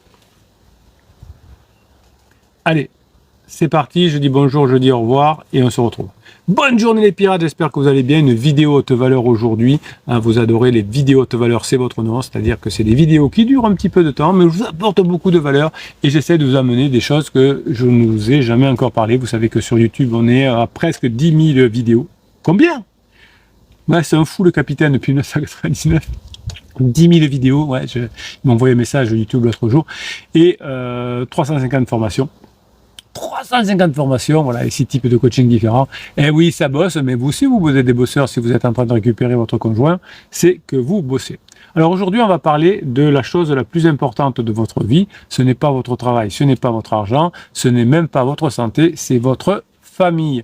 Il y a un paradoxe qui est au sein de l'expérience humaine, une vérité que inconsciemment on connaît tous, c'est instinctif, c'est inconscient, c'est la famille, c'est la chose la plus puissante au monde, et en même temps, la famille, c'est la chose la plus fragile au monde, la plus forte, la plus puissante et la plus fragile, qui peut nous amener le plus de bonheur. Qu'est-ce qu'on est heureux le jour où on rencontre son conjoint, ou le jour de son mariage, ou le jour de la naissance de ses enfants, et comment on est fragilisé quand notre conjoint est en crise et nous dit qu'il nous aime plus. La famille, c'est notre plus grande source de force et c'est notre plus grande profondeur de douleur. Source de douleur, source de force. La famille, c'est le port d'attache qui nous permet de conquérir le monde et c'est l'arène de nos conflits les plus dévastateurs. Et ce que je constate dans mes coachings, c'est que la famille, c'est quelque chose effectivement dévastateur ou qui amène beaucoup de bonheur et qu'on ne bosse pas. On se dit, mais bizarre, j'ai pas appris à être en couple, j'ai pas appris à être en famille, j'ai pas compris comment ça fonctionne. Donc c'est le truc qui rend le plus heureux ou le plus malheureux et on ne le bosse pas. Donc pourquoi l'attachement à la famille était si vital? Eh bien, les neurosciences, la psychologie cognitive, la sociologie, même les grandes religions convergent vers une seule idée. Toutes les religions disent la même chose. L'être humain est fait pour être heureux et ce bonheur se trouve dans le clan et dans la famille. Donc, je ne sais pas si on est fait pour être heureux, mais en tout cas, si on est fait pour être heureux, le bonheur se trouve dans le clan et la famille. Alors, pourquoi cette structure est-elle si puissante? Et si elle est si puissante, pourquoi est-elle si incroyablement fragile? Pourquoi, lorsque nous traversons une crise existentielle, un burn-out, un deuil, est-ce que la famille que nous remettons en première question, quand votre conjoint est en crise, c'est la famille qui remet en cause en premier? Les familles, comme les individus, semblent vivre des cycles de vie inévitables et vous lancez dans votre couple sans connaître ces cycles de vie. Voilà. C'est comme si je fais un jardin et je ne sais pas que l'hiver, l'arbre perd ses feuilles. Je vais couper l'arbre.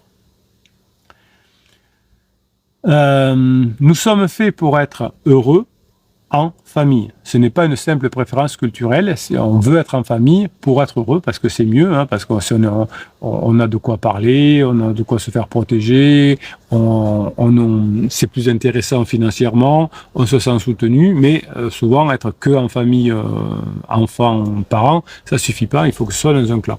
Pour ceux qui ont divorcé autour de vous, peuvent vous dire quelle galère c'est après le divorce. Financièrement, on est en grosse galère financière, effectivement, on met des années avant de retrouver quelqu'un. Bref, après la famille, c'est terrible. La famille, c'est pas simplement une préférence culturelle, c'est un fait biologique qu'on reconnaît en neurosciences, en psychologie aussi, psychologie cognitive, et c'est gravé dans notre ADN, et c'est gravé par des millions d'évolutions pour faire des enfants. Eh bien, chez les êtres humains en tout cas, le papa est présent pendant le temps qu'il faut, le temps d'élever les enfants. Donc, on ne peut pas élever, ou c'est plus dur d'élever des enfants quand on est seul. Vous savez, quand vous quand vous écoutez des interviews de personnes qui disent « Ah, ma mère m'a élevé seule et ça a été une vraie galère. » Voilà, quand il n'y a pas la famille pour élever, c'est plus difficile. Et d'ailleurs, pendant des milliers d'années, des millions d'années, non, des milliers d'années, la famille, le papa, la maman et les enfants étaient entourés des cousins, des cousines, des grands-parents qui participaient à l'éducation des enfants, qui gardaient les enfants quand les parents n'étaient pas là, qui allaient chercher les enfants à l'école, qui les faisaient goûter, etc. Ce qui n'arrive plus aujourd'hui, malheureusement, chez beaucoup de familles. Donc notre cerveau, c'est un cerveau social. Il est conçu pour se connecter, pour lire les autres, pour anticiper les intentions, pour former des alliances. Pourquoi la famille est-elle si importante? Pour la survie. Un être humain, seul dans la savane, c'est un être humain mort. Donc le clan, la famille, c'était la survie, donc c'est dans notre ADN. Aujourd'hui, évidemment, la menace, c'est plus le tigre dans la forêt, dans la savane, c'est notre cerveau. Notre tigre, c'est notre cerveau qui réagit toujours d'une manière qui n'est plus efficace. Quand vous dites, par exemple, comment dirais-je, la solitude, quand vous dites le rejet, quand vous dites l'exclusion, eh bien tout ça active les mêmes zones cérébrales que la douleur physique. Donc le rejet, la solitude, l'exclusion, ça a les mêmes zones cérébrales que la douleur. Quand vous dites j'ai mal après une dispute familiale, vous ne parlez pas au sens figuré. Quand vous dites ça m'a arraché le cœur, quand je dis ça m'a fait mal au ventre, c'est comme si j'avais pris un coup de poing, votre cerveau le ressent physiquement. C'est une métaphore. À l'inverse, l'appartenance, le toucher, le contact visuel, la bienveillance, ça va libérer un cocktail chimique très puissant qui va entraîner l'attachement par l'ocytocine et aussi évidemment la dopamine, que quand il n'y a plus de dopamine dans votre couple, votre conjoint va le chercher ailleurs sous forme de pansement. Donc l'hormone de l'attachement, l'ocytocine, c'est elle qui inonde le cerveau de la maman après l'accouchement et c'est elle qui est libérée aussi, de façon moins importante évidemment, lors d'un repas de famille réussi, lors d'une accolade, lors d'un simple ressentiment de rentrer chez soi. L'anecdote la plus marquante à ce sujet, c'est l'expérience du visage impassible de Tronick, hein, c'est une vieille expérience d'Edward Tronick. Une mère joue avec son bébé, sourit, interagit. Donc on prend plutôt des mamans qui ont pris des cours de théâtre, qui sont comédiennes. Le bébé est joyeux, le bébé est engagé. Et puis la mère reçoit l'instruction de garder un visage neutre, sans émotion. Et qu'est-ce qu'il va faire le gamin? Il va tout faire pour la récupérer. Il va sourire, il va pointer, il va gazouiller, et quand rien ne marche, il va se désintégrer, il va se mettre à pleurer, à crier, il va détourner le regard, il va être submergé par le cortisol, le stress et par la déconnexion. Ce qui arrive à vos enfants. Quand votre conjoint veut partir ou s'en va ou prendre notre appartement, au début, vos enfants, ils sont un peu choqués, mais ils vont essayer parce qu'ils le sentent avant la bombe, donc ils vont essayer de copiner avec leur maman ou leur papa qui veut partir.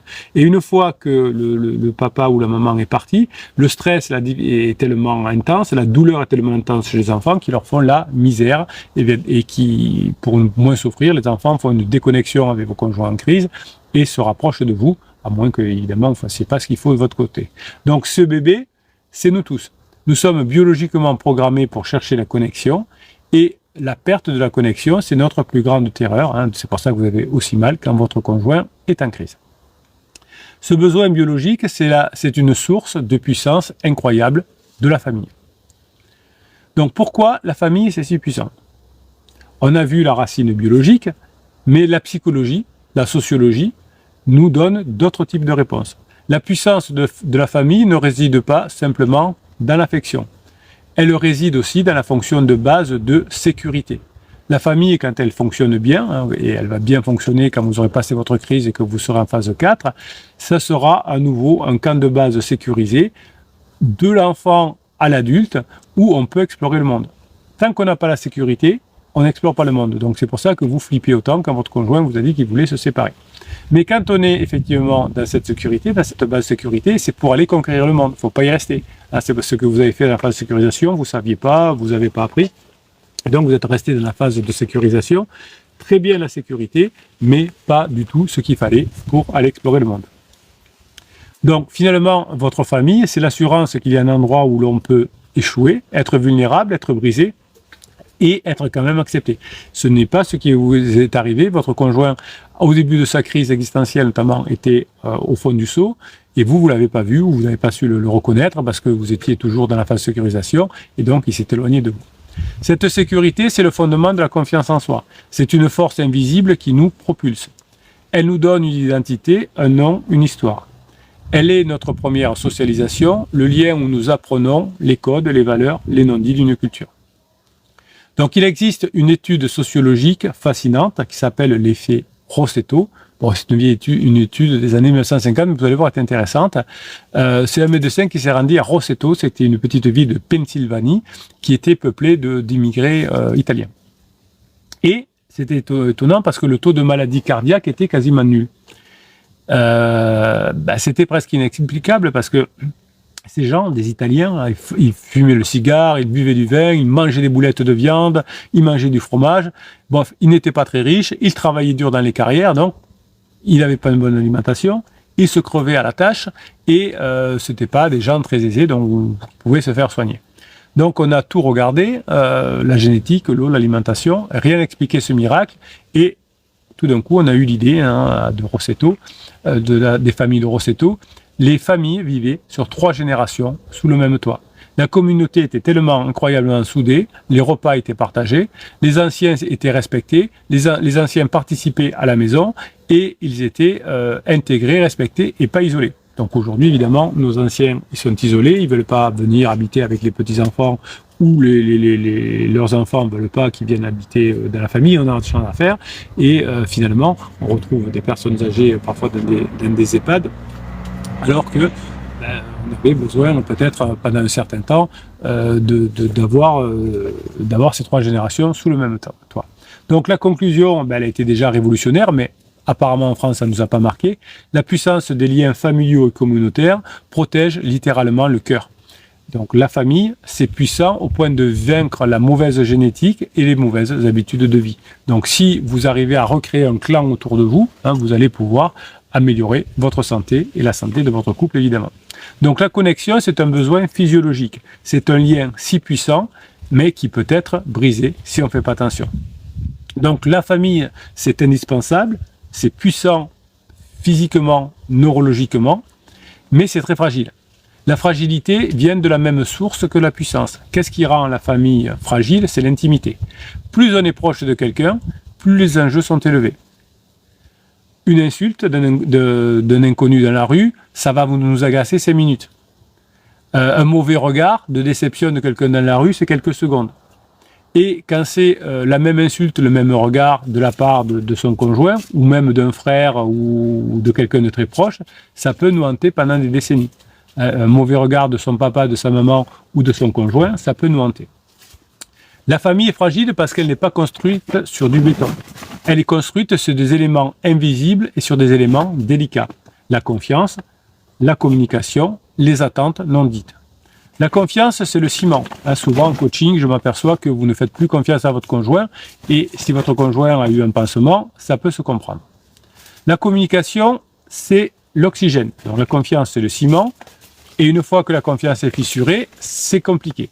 La communication, c'est l'oxygène. Quand la communication s'arrête, quand on cesse vraiment de se parler et que l'on parle que du couple ou que du quotidien, c'est compliqué. Donc la relation s'asphyxie. La plus grande source de fragilité, ce sont les contrats implicites. Ce sont les attentes que nous avons les uns envers les autres sans jamais les avoir verbalisées. Mes parents devaient nous soutenir. Mon frère devait savoir que j'ai besoin de lui. Mon conjoint devait comprendre ce que je ressens. Quand ces attentes non dites ne sont pas satisfaites, cela crée du ressentiment.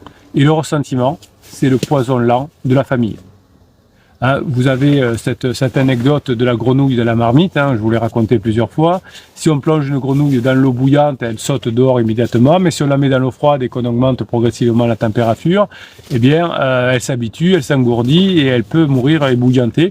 Ça, vous allez utiliser la métaphore de la marmite, au contraire, en vous améliorant pas à pas avec votre conjoint qui va s'apercevoir petit à petit que vous revenez ensemble sans vraiment s'en apercevoir. Donc la fragilité de la famille fonctionne souvent comme ça. Ce n'est pas une explosion soudaine. Hein. Votre conjoint s'est pas mis, votre famille s'est pas mis en difficulté d'un seul coup, mais petit à petit. C'est une accumulation de petites déceptions, de non-dits, de critiques voilées, d'absence de compréhension. La température est montée lentement et personne ne s'en est rendu vraiment compte. Le jour où l'on constate que la relation est brisée, que la relation est toxique, eh ben, déjà, on arrive sur cette chaîne et on essaye de réparer. C'est cette tension entre le besoin vital et le besoin vital de connexion, bien sûr, et la douleur aiguë de la trahison qui va mener à des difficultés de couple.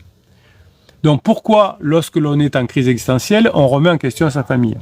Une crise existentielle, un burn-out, un deuil, une crise de la quarantaine, de la trentaine, c'est fondamentalement une crise d'identité. Quand votre conjoint est en crise, il fait souffrir son conjoint, la famille. Quand un ado est en crise, il fait souffrir ses parents. Alors, vous avez tous eu des difficultés peut-être un jour avec vos enfants qui étaient difficiles pendant la crise d'adolescence, et vous en parlez avec, je sais pas, le coach sportif, avec des amis qui l'ont gardé ou autre. Oh, votre fils, il est tellement bien éduqué. Oh, votre fille, elle est tellement bien, et à la maison, il veut rien faire. Oh là, ben oui, non, mais avec nous, il a débarrassé la table quand il est venu dormir à la maison, alors que vous n'arrivez pas à le faire chez vous. Donc, quand on est en crise existentielle, crise d'ado aussi, eh bien, on est, on va d'abord reporter sa souffrance sur nos plus proches, donc nos parents ou notre conjoint. Donc, vous devez inévitablement déconstruire ce que vous pensiez être. Qu'est-ce que c'est, cette notion de penser être ? Nous avons tous reçu ce qu'on appelle un script familial. Dès l'enfance, on nous assigne un rôle. Tu es le responsable, tu es l'artiste, tu es le rebelle, tu es le médiateur. Et nous construisons notre personnalité autour de ce rôle. Lors d'une crise existentielle, ce script ne fonctionne plus. L'avocat brillant, par exemple le responsable, réalise qu'il déteste son travail et rêve de devenir thérapeute. La mère dévouée, type médiatrice, va réaliser qu'elle s'est oubliée au service des autres. À ce moment-là, la famille devient miroir. Donc, quand on arrive en crise existentielle, on n'aime pas ce qu'on était avant, alors qu'avant, ça nous satisfaisait très bien. Donc, on regarde et on demande, si j'en suis là dans ma souffrance de médiatrice, c'est à cause de ma famille. Est-ce que les valeurs qui m'ont été transmises dans cette famille, avec la phase de sécurisation notamment, sont les miennes? Est-ce que je suis vraiment qu'une médiatrice? Est-ce que je suis vraiment qu'une maman? Est-ce que je suis vraiment qu'un papa qui ramène des sous à la maison? Est-ce que la vie que vous vouliez pour moi, c'est celle que je veux? Votre conjoint, vous-même, enfin votre femme ou votre mari, vous-même, les enfants, vous vous êtes installés dans des rôles un peu par hasard, et aujourd'hui, il y en a un qui veut plus jouer ce rôle-là. Donc remettre en cause sa famille, c'est pas un acte de rejet, c'est une tentative désespérée de reprendre sa place, de différenciation. Carl Jung, le psychologue, ou le psychiatre, le psychanalyste, appelait ça l'individuation. L'individuation. Pour devenir un individu complet authentique, il faut enlever les rôles qu'on s'était assujettis pendant la phase de sécurisation, et pour devenir un être plus complet, plus authentique, il faut se séparer de ce qui vient de la phase de sécurisation pour devenir quelqu'un de plus complet en phase de grande intimité. Donc la phase de crise existentielle notamment, ou de crise de couple, c'est un moment de fragilité très importante pour tout le couple. Certains clans voient cela comme une trahison, d'autres plus sains le voient comme une évolution nécessaire. Mais c'est une étape inévitable. Elle est souvent déclenchée par une crise personnelle. J'étais en coaching avec un client cette semaine qui me disait, voilà, ma famille est partagée, la moitié disent si on la croise, parce que bon, elle avait fauté entre guillemets, si on la croise, alors on le crache au visage, hein, je vais prendre l'expression, et d'autres qui disaient sois patient, ça va s'arranger, si tu fais ce qu'il faut, toi aussi tu as des trucs à arranger, vous allez vous aussi pouvoir vous reprendre. Donc mon client était partagé dans sa famille avec les deux expressions. Donc on a un clivage finalement où on a pris un rôle qui n'était pas le nôtre pendant la phase de sécurisation et on va changer. Donc pourquoi les familles et les couples ont des cycles de vie comme le printemps ou comme la bourse ou comme l'immobilier? La plus grande erreur que l'on commet, c'est de croire qu'une famille est une chose statique. Une photo prise le jour du mariage, ben ça c'est faux. Une famille, c'est pas un objet, c'est un système vivant, c'est un organisme. et comme tout organisme, il doit grandir, s'adapter ou mourir. Les familles et les couples ont des cycles de vie parce que les défis dans la vie changent. On n'est pas pareil à 15 ans qu'à 40 ans. Les règles qui fonctionnent pour un jeune couple en lune de miel, sans enfant, sont obsolètes à la naissance du premier. C'est pour ça que votre conjoint, ça marche pas avec son pansement, parce que il veut se comporter avec son pansement comme un couple sans enfant, alors qu'il y a des enfants des deux côtés. Donc ça marche pas. Ça peut marcher, une famille recomposée, quand on a fait le deuil de la relation précédente, on est divorcé, séparé depuis 4-5 ans, on a galéré tout seul, et puis tout d'un coup, on se dit, je trouverait bien quelqu'un, on se met à chercher quelqu'un, on met des personnes en compétition et on finit par trouver quelqu'un ou pas. Mais quand on veut trouver quelqu'un alors qu'on n'a pas réglé la situation précédente totalement et qu'on n'a pas laissé du temps, ça marche pas.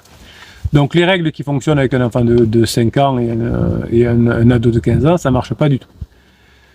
Donc il y a la lune de miel, l'expansion, l'arrivée des enfants, etc., avec la phase de sécurisation, et puis le couple doit sortir plus tard du couple parental et relaisser la place à un couple conjugal d'adultes, on va dire. Donc le couple conjugal n'est pas le même que le couple parental, et malheureusement, souvent, on ne fait pas trop la différence, et le couple conjugal meurt par rapport au parental. Et le conjoint qui sort du couple parental en premier veut à ce moment-là lui aussi faire en sorte que, eh bien, il ait une vie conjugale, et donc il va chercher un petit chou. Donc quand les enfants ont grandi, eh bien évidemment, il y a le syndrome du nid vide, mais parfois aujourd'hui je me rends compte que quand l'enfant est relativement autonome, autour de 3-4 ans, pour certaines personnes, femmes ou hommes, plutôt femmes d'ailleurs, on rentre à crise parce que c'est mon dernier enfant, on imagine que c'est un dernier enfant, même si on n'est jamais sûr, et donc on rentre dans une forme de syndrome du nid vide alors que l'enfant n'a que 3 ans. Donc c'est une crise majeure, et le couple parental, pour s'en sortir, doit aussi faire renaître le couple conjugal en sortant avec des amis, en faisant des choses de couple conjugal, pas que tous les deux évidemment, mais avec des amis. Donc finalement, on va se retrouver tout d'un coup dans une relation avec beaucoup trop de routine, et on va s'ennuyer. Donc chacune des transitions dans un couple rend le couple, la famille, très fragile.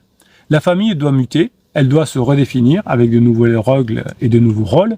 Et si on s'accroche rigidement aux anciennes façons de faire, oui, tu en compte, on avait fini de payer la maison, maintenant on était tranquille, on se faisait nos week-ends tranquilles, on était bien, il y avait du monde qui venait à la maison. Eh bien non, les familles ont des cycles, et ce sont des points de contrôle d'adaptation qui vont vous faire dire, ah, on est en train de changer de site, de cycle, je vais y arriver. Donc les différentes religions, et même la sociologie, nous expliquent qu'effectivement, on peut s'appuyer sur la base des religions, sur la base de la sociologie, pour comprendre tout ça. Dans les religions, qu'il s'agisse de 10 commandements du type « honore ton père et ta mère », des principes confucéens, de la piété familiale, de l'importance du Ummah, de la communauté et de la famille dans l'islam, le message est constant. Pourquoi il est constant dans toutes les religions et dans toutes les sociologies? C'est parce que les religions ne sont pas seulement des systèmes de croyance et de foi, ce sont des systèmes de transmission de valeurs. Donc la religion aussi transmet des valeurs. La famille est le véhicule principal de cette transmission. C'est l'école originelle du sacré, de la morale, du rituel. En ancrant la famille dans le divin, les religions la rendent sacrée, plus résistante aux crises individuelles. Quand on perd le fondement sacré de la famille morale, eh bien, on rend la famille beaucoup plus fragile, et on rend les individus beaucoup plus en crise. Donc finalement, on a un pourquoi. Le fait que nos enfants doivent grandir avec leurs parents pour être plus heureux, plus équilibrés, qui va dépasser les individus. La sociologie arrive à la même conclusion que les religions, par un chemin laïque cette fois. Pour les pères de la sociologie comme Émile Durkheim, la famille, c'est la cellule de base de la société. La famille, c'est la cellule de base de la société. C'est la première institution que nous rencontrons à la naissance, pour la plupart des personnes, sauf ceux qui ont été malheureusement abandonnés, et c'est la base de la construction de l'être humain.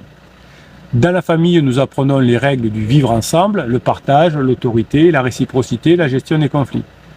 On appelle ça en sociologie, et c'est Durkheim qui en parlait, l'anomie. On appelle ça l'anomie. C'est l'état d'une société où les normes sont floues, où les individus sont dérégulés, perdu et sans but. Donc Durkheim, il décrivait notre société d'aujourd'hui, une société où la famille se désintègre et une société qui tombe dans l'anomie. Quand la famille se désintègre, la société tombe dans l'anomie. Ce que la sociologie nous dit en général, c'est que la santé de nos familles n'est pas une affaire privée, c'est un indicateur de santé de notre religion. Donc la famille est le socle de la société. Il est logique qu'elle soit aussi soulignée par la politique. On a remarqué, quel que soit leur bord, de l'extrême gauche à l'extrême droite, tous les politiciens parlent avec des mots différents de la famille. Pourquoi cet intérêt soudain? Pas que par empathie, pas que pour avoir des voix, mais par pragmatisme. Les politiciens, qu'ils soient progressistes ou conservateurs, ont compris que la famille est une unité économique et sociale fondamentale pour créer une société. La famille, c'est une unité de production et de consommation.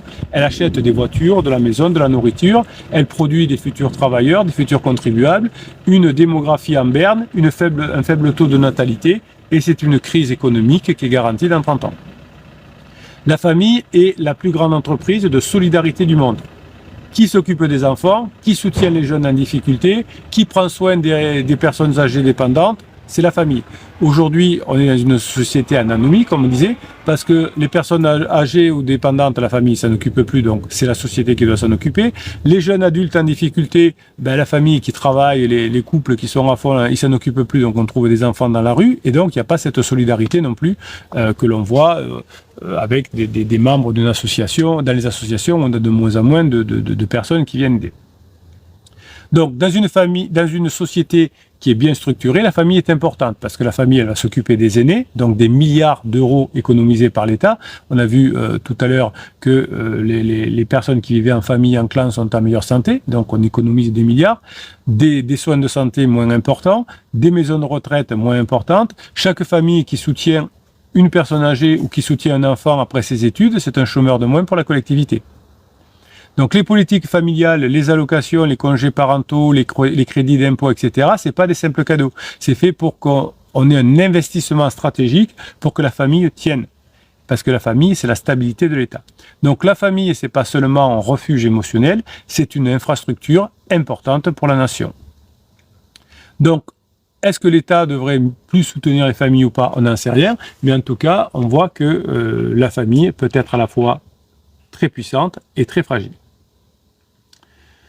Les neurosciences nous disent comment nous sommes câblés et la sociologie, pourquoi la société en a besoin. La philosophie nous demande pourquoi nous, en tant qu'individus, nous désirons si ardemment la famille. Les personnes qui sont célibataires, à de rares exceptions près, aimeraient bien être en famille, en couple.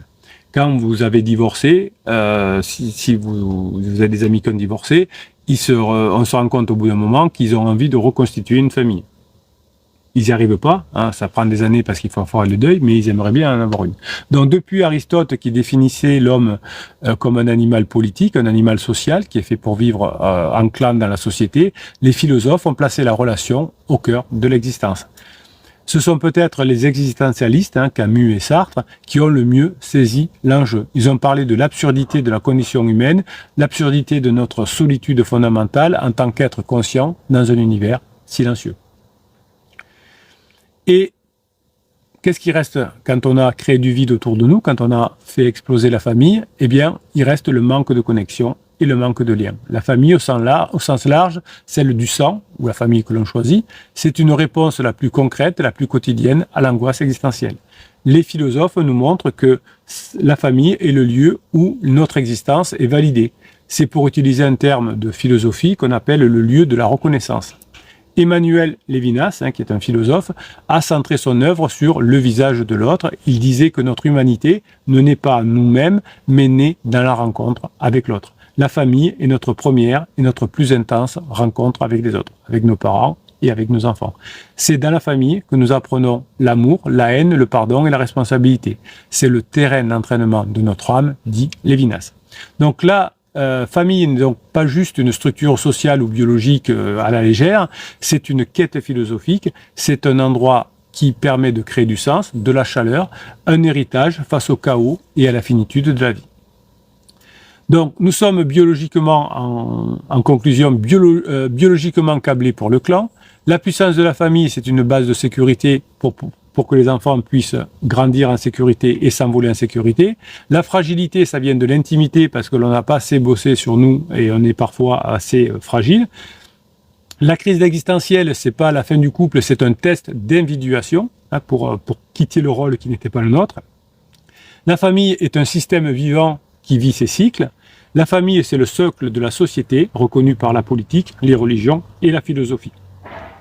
La famille est puissante parce qu'elle aussi, elle est fragile. Vous le vivez aujourd'hui, il faut vraiment faire tout ce qu'il faut pour tenir notre famille dans quelque chose de fort. Comme un cœur humain, la famille, c'est la vulnérabilité qui la rend précieuse. La famille n'est jamais acquise, elle demande du travail, du courage, de la communication et une dose infinie de pardon et de connaissance. C'est la chose, certes, la plus difficile que nous avons vécue et que nous pourrons vivre. Bref, si vous avez compris pourquoi la famille est si importante, eh bien vous avez compris, vous aussi, pourquoi la famille aujourd'hui peut vous rendre plus heureux et que ça vaut le coup, effectivement, de se former, d'apprendre. Une vidéo très longue aujourd'hui, mais j'avais vraiment envie de vous faire ce point-là sur la sociologie, sur la philosophie, et on pourra, nous aussi, y arriver, évidemment, puisque vous n'êtes pas seul, vous avez les formations, vous avez les coachings, vous avez les capitaines, et vous avez aussi 30 000 personnes sur YouTube, sur le groupe Facebook, pour vous aider à mettre en place toutes ces formations et ces coachings. Vous allez y arriver, vous aussi. Si vous êtes en crise de couple, vous avez en descriptif de cette vidéo sur le affiché plus, un catalogue de 350 formations, 6 types de coaching, une formation offerte, le best-of, le groupe Facebook des pirates, bref, vous aussi, vous pouvez y arriver. Les pirates adorés, passez la journée que vous méritez. Voilà, c'était le dernier enregistrement. Alors, je pense qu'il y a eu un problème de connexion sur le live. Je me doute, parce que j'ai vu passer des messages. Bon, voilà. On espère que vous n'avez pas été trop endommagé. Sinon, le live a été enregistré par ailleurs pour que vous puissiez y arriver. Donc, merci David. Bonjour mindset, bon mindset, je pense, a dit David. David, un bon mindset, c'est un mec bien, David. Hier demain aussi, donc vous avez beaucoup discuté. Lucia, hier dernier, j'ai rencontré de nouvelles personnes dit hier demain. Ils ont des histoires très compliquées aussi, pansements, etc. Ils ne sont pas dans ce groupe. Ben, amenez-les dans ce groupe, qu'on puisse les aider. Hier demain, on va les aider avec plaisir. Lucia nous dit, je me suis aperçu aujourd'hui, j'en suis consciente que j'ai fait des erreurs, je paie l'addition et je me reprends en main. Eh bien, vous avez tout à fait raison.